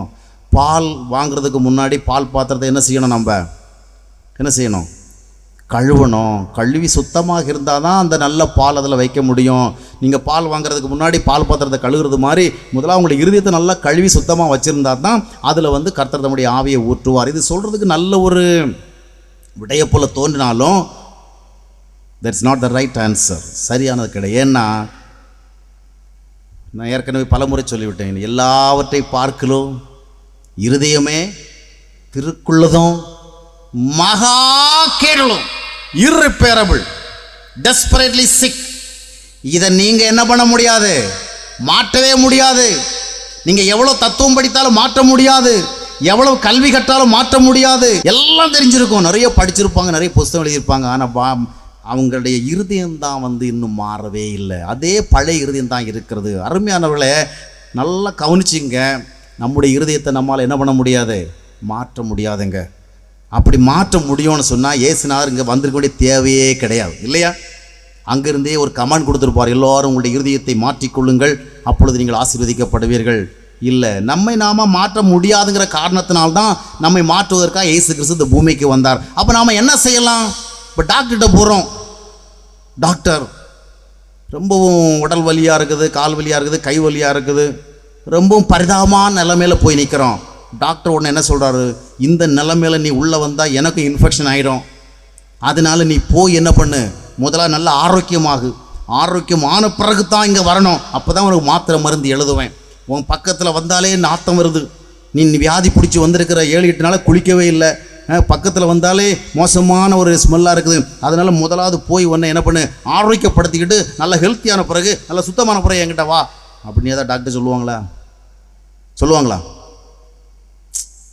இன்ஃபெக்ஷன் ஆகிறதுக்கான வாய்ப்பு இருந்தாலும் அது இப்படி ஆகிடக்கூடாதுங்கிறதுக்காக அவர் என்ன செய்வார், பாதுகாப்பு நடவடிக்கைகள் எடுத்துக்கொண்டு அந்த நோயாளி என்ன பண்ணுவார், அப்படியே ஏற்றுக்கொள்வார் இல்லையா? நோயெல்லாம் குணமான பிறகு வாங்க உங்களை குணமாக்கணும் எந்த டாக்டரும் சொல்ல மாட்டாங்க. அதுதான் இயேசுநாதர் சொல்கிறார். அடிக்கடி நம்ம பாடுவோம்ல, வா பாவி மலைத்து நில்லாதே. பாவி தான் வான்னு சொல்கிறார், பரிசுத்தமாய் வான்னு சொல்லலை இல்லையா? அப்படி வான்னு சொன்னால் ஒரு தடவை வர முடியாது. ஆண்டவருக்கு முன்பாக நிற்கிற பரிசுத்தத்தை ஒரு மனுஷனை உருவாக்க முடியாது. சில மதங்களிலே சொல்லுவார்கள், நீ உன்னை நன்றாக ஆராய்ந்து பார்க்க you will come to know that you yourself are God. நீ நல்லா ஆராய்ஞ்சு பார்க்க நீங்களே கடவுளாக இருக்கிறத கண்டுகொள்வீர்கள். ஆனால் கிறிஸ்தவம் என்ன சொல்லுது, உன்னை நல்லா சிந்திச்சு பார்க்க நீ என்ன கண்டுகொள்ளுவாய், நீ யாராக இருக்கிற, டெவிலாக இருக்கிற. நம்ம நல்லா சோதிச்சு பார்ப்போம், நல்லா கவனிக்க நமக்குள்ள எது கண்டுபிடிக்கப்படும் தெரியுமா, நம்ம எவ்வளவு பாவத்தில் இருக்கிறோம், எவ்வளவு மோசமாக இருக்கும். ஆக இயேசு கிறிஸ்து நம்மை ஆசீர்வதிக்க விரும்புகிறார். அப்படி ஆசீர்வதிப்பதற்கு அவர் நம்மை ஏற்றுக்கொள்ள வேண்டும். எப்படி ஏற்றுக்கொள்ளுகிறார், நாம் இருக்கிறபடியே ஏற்றுக்கொள்ளுகிறார். அல்லேலூயா. இப்போ எப்படி இருக்கிறோமோ அப்படியே. அவர் நம்மை ஏதாவது மாற்றம் செய்தாலன்றி நாம் மாற முடியாது. நாம் இருக்கிறபடியே அவர் நம்மை ஏற்றுக்கொண்டாக வேண்டும். அல்லேலூயா. வேதம் சொல்லுகிறது, 1 தீமோத்தேயு 1:15 பரிசுத்தவான்களுக்கு உதவி செய்ய இயேசு கிறிஸ்து உலகத்திற்கு வந்தார். பரிசுத்தவான்களை ஆசீர்வதிக்க இயேசு கிறிஸ்து உலகத்தில் வந்தார் என்று சொல்லப்படவில்லை. பாவிகளை ரட்சிக்க, பாவிகளை காப்பாற்றுறதுக்கு தான் இயேசு கிறிஸ்து வந்தார். அப்போ நாம இயேசு கிறிஸ்துவால ஏற்றுக்கொள்ளப்படணும்னா என்ன செய்யணும்?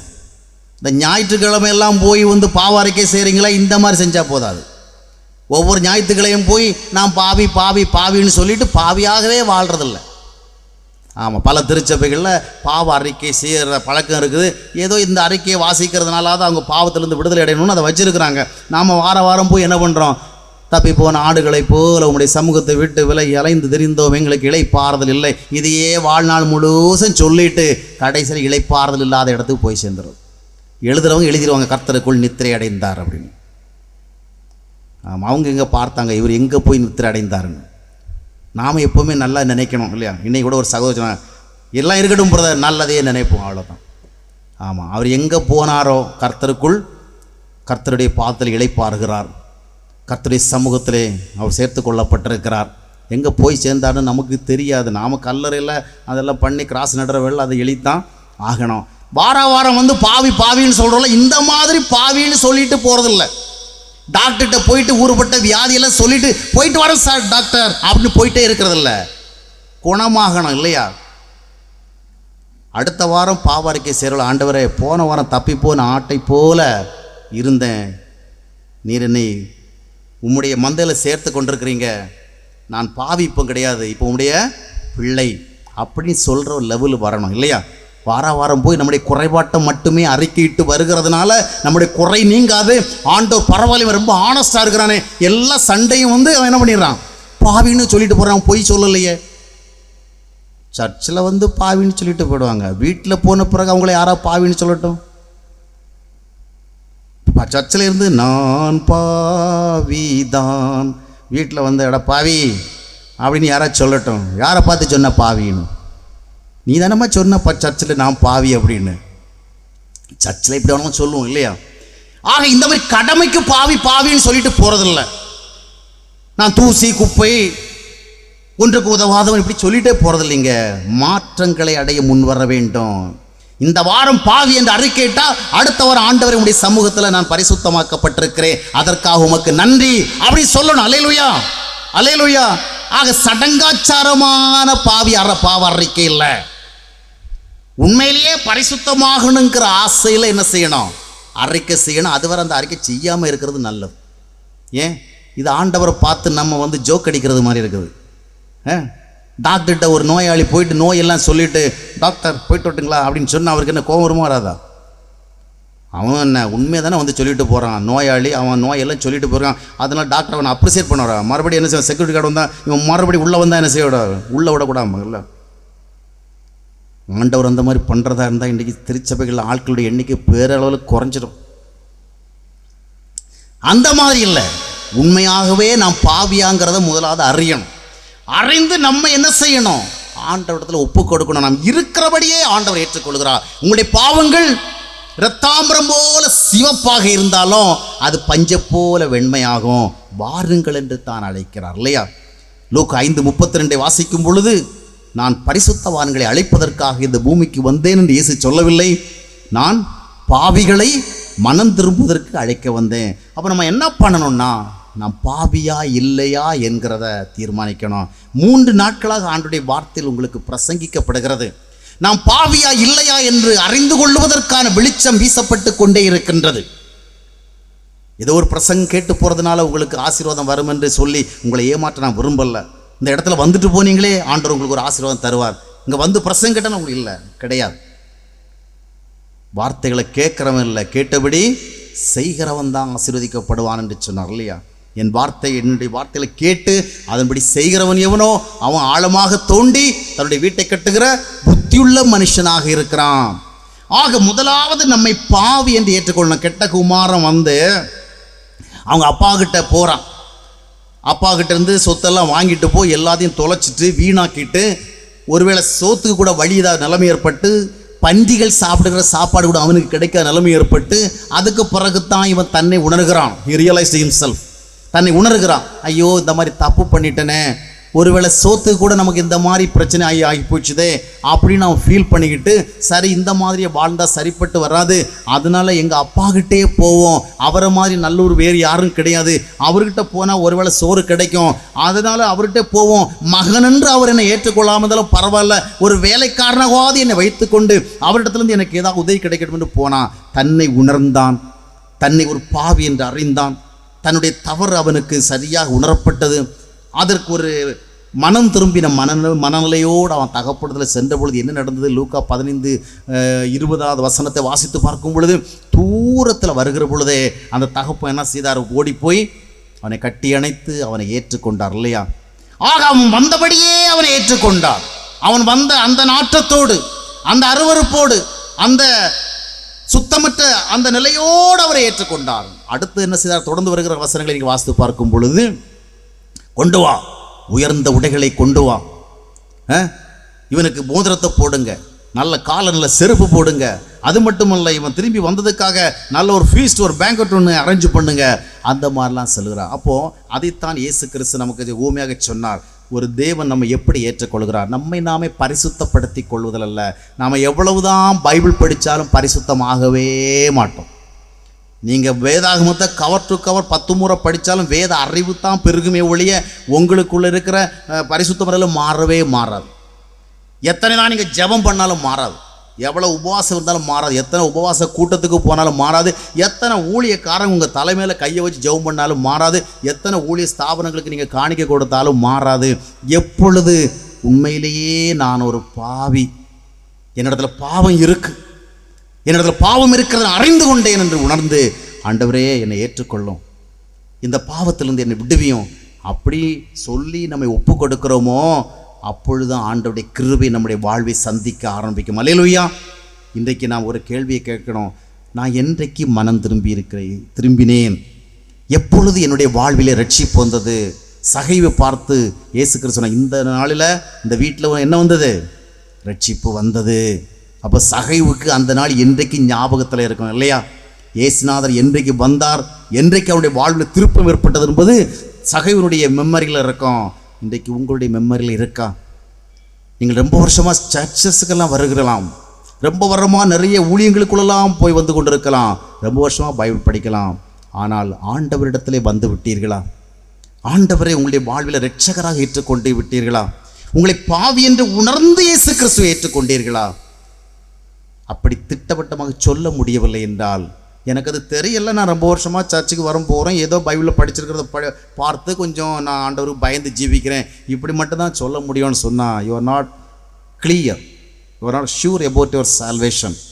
அதை குறித்து உங்களுக்கு நல்ல அஷூரன்ஸ் வரணும். You must be very sure about your salvation.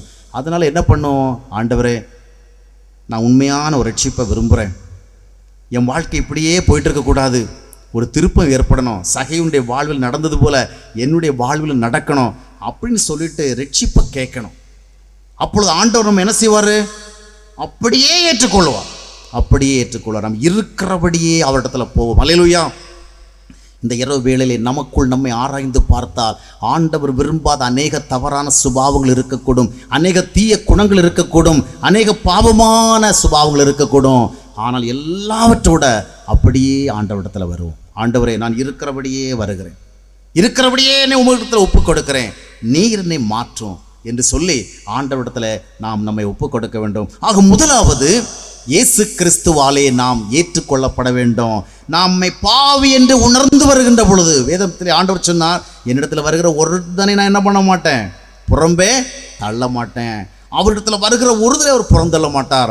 ஆக அவரிடத்தில் வருவதற்கான ஒரு நாளாக இந்த நாளில் நாம் எடுத்துக்கொள்ளும். இன்னும் நம்முடைய வாழ்வில் அந்த நிச்சயம் வரவில்லை என்றால் இன்றைக்கு நாம் அந்த நிச்சயத்தை பெற்றுக்கொள்ளும், ஆண்டவரை ஏற்றுக்கொள்ளும். அடுத்தபடியாக பார்க்கும் பொழுது இயேசு கிறிஸ்துவால் நம்முடைய வாழ்வில் நடக்க வேண்டிய இன்னொரு காரியம் என்னவென்று சொன்னால், இயேசு கிறிஸ்து முதலாவது நம்மை ஏற்றுக்கொள்ளுகிறார். நம்முடைய வாழ்வு இயேசு கிறிஸ்துவால் ஏற்றுக்கொள்ளப்பட்ட வாழ்வாக மாறுகின்றது. அடுத்தது என்ன செய்கிறார் என்றால், 1 யோவான் 1ஆம் அத்தியாயத்தினுடைய 7வது வசனத்தை நீங்கள் வாசித்து பார்க்கும் பொழுது, அவர் ஒளியில இருக்கிறது போல நாமும் அவருடைய ஒளியில இருந்தா அவரோடு ஐக்கியமாக இருப்போம். அப்பொழுது என்ன நடக்கிறது என்றால், அவருடைய குமாரனாக இயேசு கிறிஸ்துவின் இரத்தம் நம்மை சகல பாவங்கள் நீக்க நம்மை சுத்திகரிக்கிறது. இந்த வசனம் புரிந்து கொள்வதற்கு சற்று கடினமாக இருக்கும். அவர் ஒளியில இருக்கிறது போல நாமும் ஒளியில இருந்தால் அவரோடு ஐக்கியப்பட்டிருப்போம். அப்பொழுது எதற்காக ஆண்டவராக இயேசு கிறிஸ்து இரத்தம் வந்து நம்ம சுத்திகரிக்கணும்? நாம் தான் அவரோடு இருக்கிறோமே, அழுக்காக இருந்தால் தானே சுத்திகரிக்கணும். ஆனால் அந்த வசனம் என்ன சொல்லுகிறது, அவர் ஒளியில் இருக்கிறது போல நாமும் ஒளியில் இருந்தால் அவரோடு ஐக்கியப்பட்டிருப்போம். அப்பொழுது அவருடைய குமாரனாகிய இயேசு கிறிஸ்து இரத்தம் நம்மை சகல பாவங்களிலிருந்து நம்மை நீக்கி சுத்திகரிக்கும். அருமையானவர்களே, இயேசு கிறிஸ்து முதலாவது நம்மை ஏற்றுக்கொள்கிறார். இரண்டாவது என்ன செய்கிறார் என்றால், நம்மை நமக்கு காண்பிக்க ஆரம்பிக்கின்றார். நம்மை அவர் ஏற்றுக்கொள்கின்ற பொழுது உடனேயே நம்மை மகனே மகள் என்று அழைக்க ஆரம்பித்து விடுகிறார். நாம் தேவனுடைய பிள்ளையாகி விடுகிறோம். ரோமர் 8ஆம் அத்தியாயத்துடைய 15ஆம் வசனம் சொல்லுகிறபடி அப்பா பிதாவை என்று கூப்பிடத்தக்கதான புத்திர சுவிகாரமாகி வந்து விடுகிறது. இயேசு கிறிஸ்துவால் நாம் ஏற்றுக்கொள்ளப்பட்டதற்கு நமக்கு அடையாளமும் கொடுக்கப்படுகிறது. அடையாளம் இல்லாமல் ஒன்றுமே கிடையாது. எபேசியர் 1ஆம் அத்தியாயத்தினுடைய 13-14 வசனங்களை வாசித்து பார்க்கும் பொழுது அங்கே அந்த அடையாளம் சொல்லப்பட்டிருக்கிறது. சுவிசேஷத்தை கேட்டு விசுவாசித்து அவரை ஏற்றுக்கொள்ளுகின்ற பொழுது என்ன நடைபெறுகிறது? பரிசுத்த ஆவியினால அடையாளம் போடப்படுகிறோம். நாம் இயேசு கிறிஸ்துவை ஏற்றுக்கொண்டதை, இயேசு கிறிஸ்துவால் ஏற்றுக்கொள்ளப்பட்டதை உறுதி செய்யும் விதமாக பரிசுத்த ஆவியினாலே நாம் அடையாளம் போடப்படுகிறோம். எனவே தான் அப்போஸ்தலனாகிய பவுல் துணிந்து எழுதுகிறார், ஒருவனிடத்தில் கிறிஸ்துவின் ஆவி இல்லைன்னா அவன் கிறிஸ்தவனே இல்லை, அவன் கிறிஸ்துக்குரியவனே இல்லை என்று ரோமர் 8ஆம் அத்தியாயம் 9ஆம் வசனத்தில் எழுதுகிறான். ஏன்னா கிறிஸ்துவை ஏற்றுக்கொண்டவனிடத்திலே கிறிஸ்துவனுடைய ஆவி வருகின்றது. ஏதோ ஒரு ஆராதனையில் கலந்து கொள்வதனால் அல்ல, ஊழியர்களிடத்தில் சென்று ஜெபிப்பதனால் அல்ல, அபிஷேக வீரரிடத்தில் போய் அபிஷேகம் பெறுகிறதுனால அல்ல. ஒரு மனிதன் உண்மையாக பாவி என்று தன்னை உணர்ந்து இயேசு கிறிஸ்துவிடத்தில் வந்து தன்னுடைய பாவ நிலைமை அறிக்கையிட்டு அவருக்கு தன்னை அர்ப்பணிக்கும் பொழுது அவர் தம்முடைய பரிசுத்த ஆவியினாலே நீ என்னுடைய மகனாக மாறிவிட்டாய் என்று அவனுக்கு அடையாளம் போட்டு இன்றிலிருந்து நீ என்னுடைய பிள்ளை என்று சொல்லுகிறார். எனவேதான் ரோமர் 8ஆம் அத்தியாயத்தினுடைய 15ஆம் வசனம் சொல்லுகிறது, பயப்படுவதற்கு மறுபடியும் அடிமைத்தனத்தின் ஆவியை நாம் பெறாமல் அப்பா பிதாவே என்று கூப்பிட பண்ணுகிற. என்ன பண்ணுது இந்த பரிசுத்த ஆவி? இதுவரைக்கும் சாமி சாமின்னு சொல்லிட்டு இருந்தோம், கடவுளே கடவுளேன்னு சொல்லிட்டு இருந்தோம். இப்போ அந்த டோன் சேஞ்ச் ஆகுது. இப்போ என்ன பண்றோம்? இப்போ நமக்கு வெறும் சாமி கிடையாது. இப்போ நமக்கு காட் யாரு? வெறும் சாமி கிடையாது, வெறும் கடவுள் கிடையாது. கடவுள் இப்போ யாரா மாறிட்டாரு? He is our Father. அந்த ஆவி நமக்குள்ள வந்து என்ன பண்ணுகிறது? It makes us call God as our daddy, as our father. அப்பா பார்த்தீங்களா, உறவு வந்துச்சு. இந்த உறவு உருவாக்குனது இது இதெல்லாம் வசனங்களுடைய அடிப்படையில் நடக்கிறது இல்லையா? சிலர் சொல்லுவாங்க, சில சகோதரிகள் சொல்லுவாங்க, எத்தனையோ வருஷமாக பரிசுத்தாவிக்காக காத்துக்கிட்டு இருக்கிறேன், எனக்கு கிடைக்கவே இல்லையே, தாகத்தோடு கேட்குறேன் கிடைக்கலையே. ஒன்று பாஸ்டர் சொல்லுவார், இன்னும் நல்ல தாகத்தோடு கேளுங்க, இன்னும் நல்ல தாகத்தோடு. இனி அந்த தாகத்தை எப்படி உருவாக்குறது? ஆமாம், தாகத்தோடு போராடி கேளுங்க. அப்படியெல்லாம் இல்லைங்க. ஒன்றை மட்டும் மனசில் வச்சிங்க, பரிசுத்தாவியை பெற்றால்தான் நீங்கள் கிறிஸ்தவர்கள் ஆக முடியும். பரிசுத்தாவியை பெற்றால்தான் நீங்கள் பாவம் நீங்க முடியும். பரிசுத்தாவியை பெற்றால்தான் பரிசுத்தலாக முடியும். பரிசுத்தாவியை பெற்றால்தான் தேவனுடைய பிள்ளைகளாக முடியும். அதனால் 5 வருஷம் 6 வருஷம் எல்லாம் காத்திருந்து பரிசுத்தாவியை பெற வேண்டாம். வேத வார்த்தைகளின் அடிப்படையிலே பரிசுத்தாவியை விசுவாசித்து அதை அனுபவிக்க முன் வாருங்கள். அல்லேலூயா. என்றைக்கு நீங்கள் ஆண்டவராக இயேசு கிறிஸ்துவுடைய வாழ்க்கையில விசுவாசித்து அவருடைய ரட்சிப்பை நீங்கள் பெற்றுக்கொள்கிறீர்களோ, அப்பொழுது believe that you have got the spirit of Christ. அதை நான் சொல்லல, பைபிள் says so. அல்லேலூயா. இதற்கு எதிராக உலகமே வந்து சொன்னாலும் இல்லை பிரதர் நீங்கள் சொல்லுங்கள், அப்படியெல்லாம் கிடையாது. அதனால தான் சிலரை உலுக்கி சிலரை ரொம்பவும் குதிக்க வைத்து உங்களுக்குள்ள ஆவி வந்துட்டுன்னு சொல்ல பழக்கம் இருக்குது. அந்த குதிக்கிற ஆவியினால் ஒன்றும் வாழ்க்கை மாற்றம் வராது. வார்த்தைகளின் அடிப்படையில் ஆவி வரணும். வேத வார்த்தை என்ன சொல்லுகிறது? காஸ்பலை நம்ம பிலீவ் பண்ணி இயேசு கிறிஸ்துவை ஏற்றுக்கொள்ளுகிற பொழுது நமக்குள்ள ஆவி வரும். அதை நம்ம விசுவாசிக்கணும். உடனே ஆவி வந்தோடனே நடராத்திரி நம்ம அப்படி ஆடிட்டே இருக்க மாட்டோம். ஓஹோ ரட்சிக்கப்பட்ட இல்லை. we have to believe. நீங்கள் விசுவாசத்தோடு பார்க்கும் பொழுது ஆவியானவர் உங்களுக்குள்ளே கிரியை செய்கிற உணர்வுகள். நீங்கள் சிலர் அநேகருக்கு உணர்ச்சி வசப்படணும் ஆசை, பரிசுத்தாய் வந்து ஆடணும் பாடணும் ஆசை.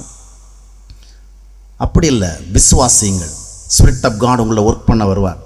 யோவான் 1ஆம் அத்தியாயத்தினுடைய 12ஆம் வசனம் ரொம்ப தெளிவாக சொல்லுதே, அவருடைய நாமத்தின் மேல் விசுவாசம் உள்ளவர்களாக அவரை ஏற்றுக்கொண்டவர்கள் எத்தனை பேர்களோ அத்தனை பேர்களும் தேவனுடைய பிள்ளைகளாகும்படி அதிகாரம் கொடுக்கப்பட்டிருக்கிறது.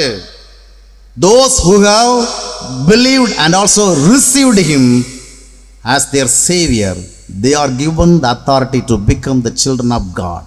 கடவுளுடைய பிள்ளைகளாயிடுச்சு. கடவுளுடைய பிள்ளைங்கிறத எப்படி கண்டுபிடிக்கிறது? அதற்குத்தான் ரோமர் 8:15 சொல்லுகிறது, அப்பா பிதாவை கூப்பிடுகிற ஆவி வருது. அதை எப்படி கண்டுபிடிக்கிறது? அவர் நமக்கு தந்தளின் ஆவினாலே அதை அறிகிறோம் என்று 16ஆம் வசனம் சொல்லுகிறது. இதெல்லாம் வேத வார்த்தைகளின் அடிப்படையிலான உண்மைகள். இந்த நாட்களிலே இந்த வேத வார்த்தைகளின் அடிப்படையிலான உண்மைகளை விசுவாசித்து மக்கள் தங்களை அர்ப்பணித்து ஆவியை பெறாதபடிக்கு அவர்கள் என்ன செய்ய விரும்புகிறார்? அந்த கூடுகையில் போனால் கிடைக்குமா, இந்த பாஸ்டர்கிட்ட போனால் கிடைக்குமா, இந்த வெளிநாட்டிலேருந்து வெளியூர்லேருந்து வர அந்த பாஸ்டர் போனால் கிடைக்குமான்னு இப்படித்தான் தேடுகிறார்கள். அதனால தான் இன்றைக்கு பல தேவ ஊழியர்கள் ரட்சிக்கப்படாதவர்கள் எல்லாம் அபிஷேகிக்கப்பட்டவர்களாக மாற்றிடுறாங்க. அவங்களுக்குன்னு ரட்சிப்பே வரலை. அவங்க இன்னும் தங்களுடைய வாழ்க்கை மாற்றத்துக்கு வரவே இல்லை. அவங்க இன்னும் ஆண்டவருக்கு தங்களுடைய வாழ்க்கையை ஒப்பு கொடுக்கவே இல்லை. ஒரு பரிசுத்தமான வாழ்க்கையை வாழ்வதற்கு அவர்கள் தங்களை கமிட் பண்ணவே இல்லை. அப்படியாப்பட்ட ஆள்களை இவங்க கூட்டி வச்சு பாடல் பாடி இசைக்கறி வாசித்து அவங்கள அபிஷேகத்துக்குள்ள நடத்தி இருக்கிறாங்க. அதனால தான் இன்னைக்கு ரட்சிக்கப்படாத அபிஷேகிக்கப்பட்ட ஒரு கூட்டம் உருவாகி போச்சு. ரட்சிப்பு வரல, 1ஆம் கிளாஸுக்கே இன்னும் வரல. ஆனால் எங்கே போய் உட்காந்து எழுதுறாங்க எக்ஸாம், 11th போய் உட்காந்து எழுதலாம். ஆமாம், இது சரிப்பட்டு வராது. ரட்சிக்கப்பட்டவர்கள் தான் அபிஷேகம் பெற முடியும். அல்லேலூயா. ரட்சிக்கப்பட்டு விட்டால் அபிஷேகம் பெறுகிற வழியும் தெரியும். எந்த ஊழியக்காட்டையும் போயிட்டு ஐயா எனக்கு ஜெபம் பண்ணுங்க, எனக்கு ஆவி வரணும், இப்படியே பண்ணிட்டு இருந்தா ஆவி வரும். அது பரிசுத்த ஆவியாக இராது. கண்ட ஊழியர்களெல்லாம் கையை வைக்கிறதுக்கு விடாதீங்க. வருகிறவங்கெல்லாம் ஆவியை உண்மையில் இறங்குவதாக கடவுள நிறைய பேர் மிரட்டுறாங்க. இப்பொழுதே ரைட் நவ். யாருக்கு? கடவுளுக்கு. நம்ம ஆளுகளெல்லாம் கமெண்ட் கொடுக்கறதுல மிலிட்ரி கமெண்டஸை மிஞ்சிருவாங்க. இப்பொழுது சொல்லுகிறேன், இயேசுவின் நாமத்தில் இப்பொழுது நடக்கட்டும். அவர் ஒரு நாளை கூட நடத்தணும்னு நினச்சிருப்பார். இவங்க என்ன சொல்லுவாங்க? இப்பொழுது ஆவி இறங்கட்டும் இறங்குவதாக. அப்படி இறங்கிற உடனே அந்த இறங்குவதாக சொன்ன உடனே இவங்க எல்லாம் உடனே ஆட ஆரம்பிச்சிருவாங்க. இறங்குச்சோ இல்லையா அதை பார்க்கறதே இல்லை. ஆமாம், அப்புறம் அது வெளியே போனால் அது இறங்கி போயிடும்.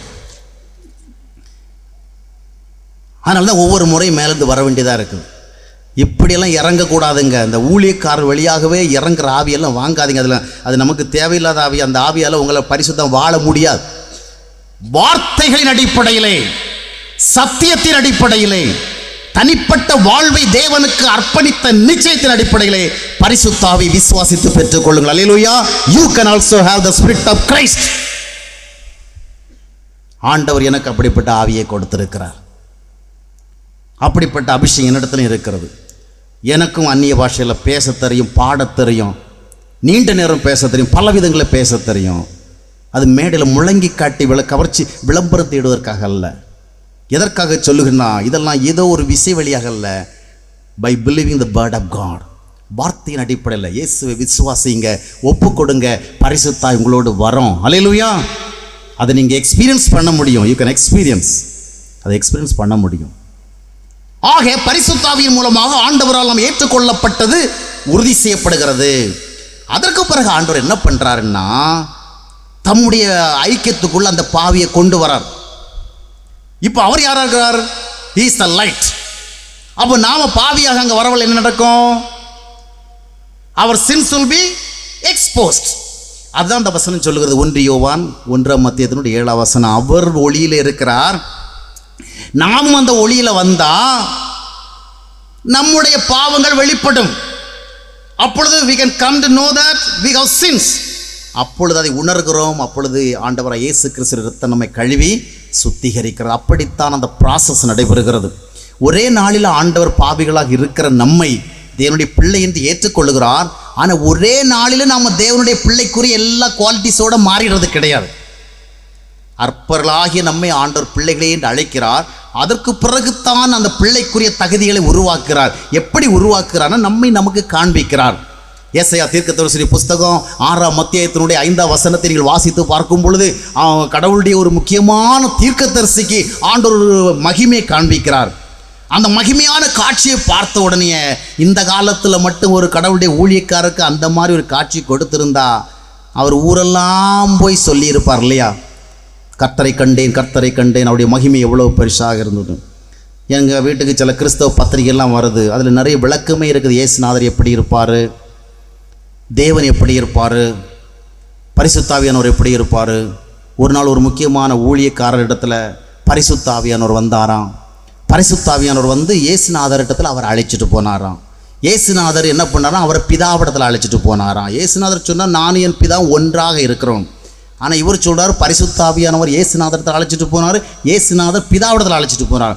பிதா எப்படி இருக்கிறார் தெரியுமா?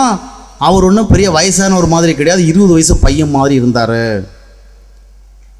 இதெல்லாம் நான் சொல்கிறது இல்லைங்க, எழுதப்பட்ட கிறிஸ்தவ பத்திரிகையில் வருகிறது. பைபிள்லே மோசையின் மூலமாக நாம் என்ன அறிகிறது? என்ன மோசை இடத்துல ஆண்டவர் சொல்கிறார், என் முகத்தை நீ பார்த்துட்டு உயிரோடைய இருக்க முடியாது, வேணா பேக் சைடை பார்த்துட்டு போ அப்படின்னார். ஆனால் இந்த காலத்தில் மோசையை விட பெரிய ஆட்கள் இவங்க பார்த்துட்டு 20 வயசு பையனை மாதிரி என்ன செய்யிருக்கிறாங்க.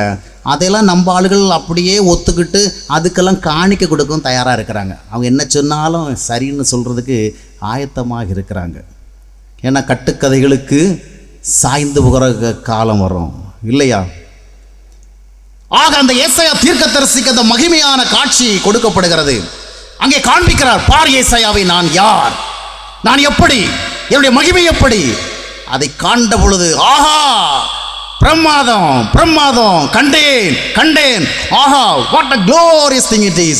அப்படி நம்ம எக்ஸ்க்ளைம் ஆகி அங்கே என்ன பண்ணல, குதிக்கல. அவன் என்ன பண்ணான், ஐயோ நான் பாவியான ஒரு மனுஷன் அல்லவா, அசுத்த உதடுகள் உள்ள மனுஷன் அல்லவா, அசுத்தமான உதடுகள் உள்ள மனிதத்திலே வாழ்கிறவன் அல்லவா, இந்த பரிசுத்தமான தேவனை கண்டதே என் கதை முடிந்தது.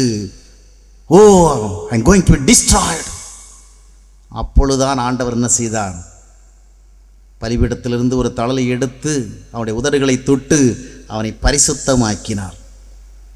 அவனுக்கு அவன் எப்படி இருக்கிறான் என்பதை ஆண்டவர் காண்பித்தார். இதைத்தான் ஆண்டவர் நம்முடைய வாழ்விலும் செய்கிறார். மகனே, உன்னிடத்தில் இருக்கிற சுபாவங்களை நீ பார்த்துக்கொள். நம்மிடத்தில் இருக்கிற ஒவ்வொரு தீய சுபாவங்களையும் குணங்களையும் தன்மைகளையும் ஆண்டவர் காண்பித்துக் கொண்டே இருக்கிறார். நான் ரட்சிக்கப்பட்ட தொடக்கத்தில் 3 மாதம் 6 மாதத்துக்குள்ளே நினைத்தேன், என்கிட்ட இருக்கிற எல்லா ப்ராப்ளமும் போயிடுச்சு, நான் ரொம்ப ஹோலி ஆகிட்டேன், முழு பரிசுத்தவன் ஆகிட்டேன், இனி என்கிட்ட ஒன்றுமே போகிறதுக்கு. எத்தனையோ வருஷங்கள் போச்சு, 20 வருஷங்கள் அதிகமாக போச்சுது. இன்றைக்கும் ஆண்டவருடைய சமூகத்தில் நிற்கும் பொழுது, தேவ பிரசன்னத்தை உணர்கின்ற பொழுது, இன்னும் நான் என்னிடத்தில் குறைகள் இருக்கிறதை காண்கிறேன். Still I feel and realize that I have so many shortcomings. ஏன்? அதற்காக வாழ்க்கை மாறல் அர்த்தம் இல்லை. ஆண்டவருடைய வெளிச்சத்திற்கு அருகில் போக போக போக போக போக நம்மிடத்துல இன்னும் எவ்வளவு குறைபாடுகள் இருக்கிறது என்பது அதிகமாக தெரியும் இல்லையா? ஒரு ஃபோட்டோகிராஃபர் வந்து நம்மளை ஃபோட்டோ எடுத்தாங்கன்னா அந்த அப்பியரன்ஸ் ஒரு விதமாக இருக்கும். அதே இதை ஒரு எக்ஸ்ரே வழியாக எடுத்தால் வித்தியாசமாக இருக்கும். ஸ்கேன் பண்ணி பார்த்தா ரொம்ப விகரஸாக இருக்கும் இல்லையா? அதுபோல தான் ஆண்டவருடைய வெளிச்சத்துக்கு பக்கத்தில் போக போக நம்முடைய பாவங்கள்லாம் சுட்டி காட்டப்படும். ஆண்டவரோடு வாழ்கிறவர்கள் தங்களுடைய பாவங்களை உணராமல் இருக்க முடியாது. என்னிடத்துல சிலர் கேட்பாங்க, பிரதர் சில ஊழியக்காரங்க எல்லாம் அப்படியே துணிந்து போய் சொல்கிறாங்களே, நிறைய போலித்தனம் பண்ணுறாங்களே, ஆனாலும் அவங்க ஆண்டவரை பார்க்குறாங்களே, அது எப்படி? அவங்க ரொம்ப சக்ஸஸ்ஃபுல் மினிஸ்ட்ரி எல்லாம் பண்ணுறாங்களே, பெருந்திரள் அவளுக்கு பின்னால் போகுதே, அது எப்படி? அது எப்படி? ஆண்டவர் அவர்களுக்கு வெளிப்பாடுகள் கொடுக்கிறாரே? இல்லை, இல்லவே இல்லை. பரிசுத்தராகிய தேவனுடைய சமூகத்தில் பரிசுத்தம் இல்லாமல் ஒருவரும் தொடர்ந்து இருக்க முடியாது. எபிரேயர் 12ஆம் அத்தியாயத்தினுடைய 14 வசனத்தில் வாசித்து பார்க்கும் பொழுது, பரிசுத்தம் இல்லாமல் ஒருவனும் தேவனை தரிசிக்க முடியாது. அவர் ஒளியில் இருக்கிறது போல நாம் ஒளியில் இருந்தால் நம்முடைய குறைபாடுகளை, நம்முடைய தவறுகளை, நம்முடைய குற்றங்களை, நம்முடைய தீய சுபாவங்களை எல்லாம் அவர் நமக்கு காண்பிப்பார். மகனே, மகளே, நீ எப்படி இருக்கிற பார். அதை பார்த்து நான் பாவியா இருக்கிற ஆண்டவரே, இன்னும் என்னிடத்துல குறைவு இருக்கிறதா ஆண்டவரே, இன்னும் என்னிடத்துல பொறுமை வரணும், இன்னும் என்னிடத்துல தாழ்மை வேணும், இன்னும் என்னிடத்துல எளிமை வேணும், இன்னும் இந்த மோசமான உலகத்தை வெறுக்கிற பண்பு எனக்கு வரணும், இன்னும் நான் தாழ்ந்து போகணும், அதனை உணர்கிறேன் ஆண்டவர் என்று சொல்லுகின்ற பொழுது ஆண்டவர் நம்மிடத்தில் இருக்க தவறுகளை அகற்றி நம்மை சுத்திகரிக்கிறார். அல்லேலூயா. அவர் நம்ம சேஞ்ச் பண்ணிட்டே இருக்கிறார். நம்மை உணர உணர உணர உணர அவர் நம்மை சுத்திகரித்து நம்மை புடமிட்டு கொண்டிருக்கிறார். இதைத்தான் மல்கியா தீர்க்கதரிசி புஸ்தகம் 3ஆம் அத்தியாயத்தினுடைய 3, 4, 5 வசனங்களை பார்க்கிறோம். அவர் என்ன செய்கிறார்? நம்மை புடமிடுகிறார். வெள்ளியை போல பொன்னை போல புடமிட்டு நம்மை பிரகாசிக்க பண்ணுகிறார். இயேசு கிறிஸ்துவாலே ஏற்றுக்கொள்ளப்பட்டவனுடைய வாழ்க்கை இயேசு கிறிஸ்துவால மாற்றப்படுகிறது. கிறிஸ்தவ வாழ்க்கை என்பது ஒரு டிரான்ஸ்ஃபார்ம்ட் எக்ஸ்பீரியன்ஸ், டிரான்ஸ்ஃபார்ம்ட் லைஃப். நம்முடைய வாழ்க்கையினுடைய முந்தின பக்கத்துக்கும் இன்றைய பக்கத்துக்கு இடையில் ஒரு பெரிய வித்தியாசம் இருக்கணும். நான் கடந்து போன நாட்களிலே வாழ்ந்து போன்ற ஒரு மனிதன் அல்ல. I am totally new. 2 கொரிந்தியர் 5:17 வாசிக்கிறோம் அல்லவா? ஒருவன் கிறிஸ்துவுக்குள் இருந்தால் அவன் இப்படி இருக்கிறான், அவன் is a new creation. In him everything is new. All old things went away. எல்லாம் போயிடுச்சு. ஆக இயேசுவால் நாம் ஏற்றுக்கொள்ளப்பட்ட பிறகு அவர் நம்மை காண்பித்து, தம்முடைய வெளிச்சத்தில் நம்மை காண்பித்து நம்முடைய குற்றங்களை அறிய வைக்கிறார். இன்றைக்கு அநேகர் பாவங்களை விட்டு விலகாமலே தொடர்ந்து ஊழியம் செய்கிறார்களே, அநேகர் தவறுகளை விட்டு விலகாமலே ஆலய சூழ்நிலையிலே அநேக காரியங்களை செய்கிறார்களே.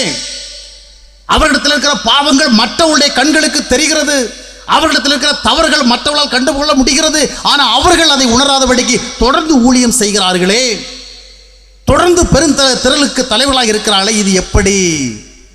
காரணம் என்ன? they are not in the light. they are not in the light of God. தேவனுடைய வெளிச்சத்தில் இல்லை. they are in the darkness. அதனால தங்களிடத்தில் இருக்கிற தவறுகளை உணர முடியவில்லை, தங்களிடத்தில் இருக்கிற தப்பிதங்களை உணர முடியவில்லை. ஆண்டவரோடு வாழ்கிற மனிதன் தப்பான காரியங்களோடு தவறான காரியங்களோடு தொடர முடியாது. எந்த ஒரு பரிசுத்தவானுடைய வாழ்விலும், எவ்வளவு பெரிய நீதிமானுடைய வாழ்விலும் தவறுகள் வரும். இந்த உலகத்தில் வாழ்கிற வரைக்கும் எந்த ஒரு மனிதனிடத்திலும் குற்றம் குறைகள் வரத்தான் செய்யும். என்னுடைய இருதயத்திற்கு ஏற்றவன் என்று தாவீதை சொன்னார் தேவன். அந்த இருதயத்துக்கு ஏற்றவன் ஒரு நாள் தேவனுடைய இருதயத்தை விசனப்படுத்தினான். அவர் அவனுக்காக அதிகமாக பரிதாபப்பட்டார். ஆனால் அதை நாத்தான் தீர்க்கதரிசியாக அதை அறிவித்தார். அவனை யார் என்று அவனுக்கு காண்பித்தார். நாத்தான் வந்து அவனிடத்தில் சொன்னான், நீதான் அந்த மனுஷன். ஒரு மோசமான மனுஷனை குறித்து நாத்தான் அவனிடத்தில் பேசினான். இப்படிப்பட்ட ஒரு மனுஷன் இருக்கிறானா, அவனை விடவே கூடாது. உடனடியாக தீர்க்கதரிசி சொன்னான், வேற யாரும் கிடையாது அந்த மனுஷன், நீதான். இன்றைக்கு அதுபோல ஒரு தேவ ஊழியக்காரர் இன்னொரு தடவை சொன்னா அவர் என்ன பண்ணியிருப்பாரு? உடனே எட்டி சட்டையை பிடிச்சிருப்பார் இல்லையா? யாரை பார்த்துடா சொன்ன அப்படின்னு. ஏதோ போனா போதுன்னு வந்தா போனா காணிக்க கொடுத்தா என்னே நீ குற்றவாளி ஆக்குறியா? நாட்கள் ஏதாவது ஒரு ஊழியக்காரத்தில் போய் இப்படி ஒரு இன்னொரு ஊழியக்காரர் சொன்னா அதை ஏற்றுக்கொள்வாரா? ஆனால் ஒரு ராஜாவாகியவன், ராஜாவுக்கு எதிரால ஒண்ணுமே என்ன செய்ய முடியாது, சொல்ல முடியாது. பிரிட்டிஷ் கான்ஸ்டியூஷன்ல என்ன எழுதி வச்சிருக்காங்கன்னா, king can do no wrong. ராஜா என்ன பண்ண முடியாது, தப்பே பண்ண முடியாது. அதனால் அவர் மேலே ஆக்ஷன் எடுக்க முடியாது, அவரை என்ன சொல்ல கனெக்ட் பண்ணவே முடியாது, அக்யூஸ் பண்ணவே முடியாது. ஆக ராஜாவாக இருந்தாலும் தெற்கு தரிசனம் நீ தான் அந்த மனுஷன் அப்படி சொன்ன உடனே அவர் என்ன பண்ணார் தாவீது? அதை கேட்டு மனதை கடினப்படுத்தி வாழவில்லை. ஆண்டவருடைய அன்பை ருசித்து வாழ்ந்தவன் அல்லவா, ஆண்டவருடைய வெளிச்சத்தில் வாழ்ந்தவன் அல்லவா, ஆண்டவருடைய ஐக்கியத்திலே வாழ்ந்தவன் அல்லவா, ஆண்டவருடைய இருதயத்திற்கு ஏற்றவனாக வாழ்ந்தவன் அல்லவா. இப்பொழுது அவனிடத்தில் இருந்த தவறை ஒரு தீர்க்கதரிசியில் சுட்டி காட்டப்பட்ட பொழுது அவன் அதை மறைக்க விரும்பவில்லை, அதற்கு சாக்குப்போக்கு சொல்ல விரும்பவில்லை, அது இல்லை என்று மறுக்கவில்லை. நான் பாவம் செய்தேன் ஐயா, என்னை ஆண்டவர் மன்னிக்கணும், என்னை ஆண்டவர் மன்னிக்கணும், நான் பாவம் பண்ணிட்டேன். ஆண்டவருடைய இருதயத்திற்கு ஏற்றவனாக இருக்க வேண்டியவன் அவருடைய இருதயத்தை விசனப்படுத்தி விட்டேன். ஆடுகளுக்கு பின்னால் நடந்த என்னை அரசனாக்கினார், ஆனால் அரசனான பின்னோ நான் அவரை வேதனைப்படுத்தி விட்டேன், என்னை மன்னிக்கணும் ஆண்டவர். அவன் கதறினான், கண்ணீர் விட்டான், ஆண்டவரை நோக்கி கெஞ்சின, ஆண்டவரே மீண்டுமாக அந்த இழந்த சந்தோஷத்தை தாரும் ஆண்டவரே. ஆடுகளுக்கு பின்னாலே நடந்த பொழுது உம்முடைய அன்பை எண்ணி, ஐக்கியத்தை எண்ணி, உம்முடைய உறவை எண்ணி நான் எவ்வளவாக மகிழ்ந்திருக்கிறேன் ஆண்டவரே. எத்தனையோ துன்பங்களுக்கும் மத்தியிலே, எத்தனையோ வேதனைகளுக்கும் மத்தியிலே, எத்தனையோ இடர்பாடுகளுக்கும் மத்தியிலே நான் வாழ்ந்த பொழுது அந்த எளிமையான காலங்களிலெல்லாம் உம்முடைய அன்பை, ஐக்கியத்தை நினைத்து எவ்வளவாக என்னை தேற்றி இருக்கிறேன், ஆற்றி இருக்கிறேன், உற்சாகப்பட்டிருக்கிறேன். இன்றைக்கு அரசனாக இருக்கிறேன், அரண்மனையில் இருக்கிறேன், ஆடம்பரங்களுக்கும் மத்தியில் இருக்கிறேன். But I don't have any peace. எனக்கு சமாதானம் இல்லை ஆண்டவரே, எனக்கு சந்தோஷம் இல்லை ஆண்டவரே, என் வாழ்விலே நம்பிக்கை இல்லை ஆண்டவரே. நான் ஒரு மரித்து போன மனுஷனை போல வாழ்கிறேன். Kindly give me back the joy of salvation. எனக்கு அந்த சந்தோஷத்தை ஆண்டவரே. இந்த அரசனாக இருந்து அனுபவிக்கிற சந்தோஷம் எனக்கு போதாது ஆண்டவரே. ஆடுகளை மேய்க்கும் பொழுது எனக்கு சந்தோஷம் தந்தீரே. மற்றவர்களுக்கு திராட்சரசமும் தானியமும் பெருகி இருக்கிற காலத்தின் சந்தோஷத்தை பார்க்கலும் தேவனே என்னுடைய இருதயத்தில் அதிகமான சந்தோஷம் தந்தீர் என்று சொன்னேனே, அந்த சந்தோஷத்தை தாரும் என்று கதறி கண்ணீர் விட்டு அழுதான். ஆண்டவர் அவனை தள்ளிவிடவில்லை, அவனை தாசனாக ஏற்றுக்கொண்டார். ஏனென்றால் அவன் தன் பாவங்களை மறைக்கவில்லை. He did not want to hide his sins from the eyes of God. தன் பாவங்களை மறைக்கிறவன் எவனோ அவன் வாழ்வடைய மாட்டான் என்ற சத்தியத்தை அவன் அறிந்திருந்தான். தன் பாவங்களை அறிக்கையிட்டான். அதனால தான் அவன் செத்த பிறகு கூட அவனுக்கு பின்னால் வந்த ராஜாக்களுக்கெல்லாம் தேவன் சாலோமனையோ வேறு யாரையும் காண்பிக்கல. என்னுடைய தாசனாகிய தாவீது நடந்தது போல் நீ நடந்தா நான் உன்னையும் வாழ வைப்பேன் என்று சொன்னார். தப்பு பண்ணின அதே தாவீதைத்தான், தவறு பண்ணின அதே தாவீதுதான் துணிகரமாக பாவம் செய்தான். அந்த ஏன் அவன் தன் பாவத்தை உணர்ந்தான், தன்னை மறைக்கவில்லை. ஆம் அருமையானவர்களே, ஒருவேளை நீங்கள் செய்த தவறுகள், பாவங்கள் உலகத்தால் மறைக்கப்பட்டிருக்கலாம், மறக்கப்பட்டிருக்கலாம். ஆனால் ஆண்டவருக்கு அது தெரியும். அதை நீங்கள் உணர்ந்து என்றைக்கு அதற்காக மனஸ்தாபப்படுகிறீர்களோ அதுவரைக்கும் அந்த குற்ற உணர்வு உங்களை துரத்தி கொண்டே தான் வரும். தாவீதை போல ஆண்டவருடைய சமூகத்தில் போய் எனக்கு அந்த உண்மையான சந்தோஷத்தை தாரும், என் பாவங்களை மன்னியும், என்னை கழுவி சுத்திகரியும், ஈசோப்பினாலே சுத்திகரியும் என்று ஆண்டவருடைய சமூகத்தில் கெஞ்சுகின்ற பொழுது அந்த குற்ற உணர்வு போகும். இன்றைய அநேகரை வாலிப வயதுகளிலேயே குற்ற உணர்வு தாக்கி விடுகிறது. இந்த அநேகர் திருமணமான பிறகு கூட கணவன் மனைவி வாழ்வில் ஒரு நிறைவாக இல்லை. காரணம் என்னவென்றால் கடந்த காலங்களிலே செய்த தவறுகளுடைய பிரதி விளைவுகள் அவருடைய கண்களுக்கு அவ்வப்பொழுது வந்து கொண்டிருக்கின்றது. என் கணவன் என்னை உத்தமி என்று நினைக்கிறான், ஆனால் நான் ஒன்று உத்தமி அல்ல. என் மனைவி என்னை ரொம்பவும் யோக்கியம் என்று நினைத்து என்னை பாராட்டுகிறாள், ஆனால் என்னுடைய அயோக்கியங்கள் அவளுக்கு தெரியவில்லை. இந்த எண்ணங்களினாலே அநேகர் பாதிக்கப்படுகிறார்கள். இதுவே அநேகருடைய வாழ்க்கையிலே பயத்தையும் கலக்கத்தையும் பீதியும் உருவாக்கி கொண்டிருக்கின்றது. ஆண்டவருடைய சமூகத்தில் அவைகளை அறிக்கையிட்டு மன்னிப்பை தேடுகின்ற பொழுதுதான் அதெல்லாம் மாறும். ஆக ஆண்டவர்ங்கிற அந்த வெளிச்சத்திலே வாழ்கிற மனிதனுடைய தவறு வெளிப்படுகிறது. அவற்றை ஆண்டவர் அவன் காண்பிக்கிறார், அவன் உணர்கிறான், மன்னிப்பை கேட்கிறான், ஆண்டவருடன் ஏற்றுக்கொள்கிறார். ஆம், கிறிஸ்தவ வாழ்க்கை என்பது அவரால் ஏற்றுக்கொள்ளப்பட்ட ஒரு வாழ்வாக, அவரால் மாற்றப்பட்ட ஒரு வாழ்வாக, இறுதியான கருத்தை சொல்ல நேரமில்லை, அவரால் வழி நடத்தப்பட்ட ஒரு வாழ்வாக மாற வேண்டும்.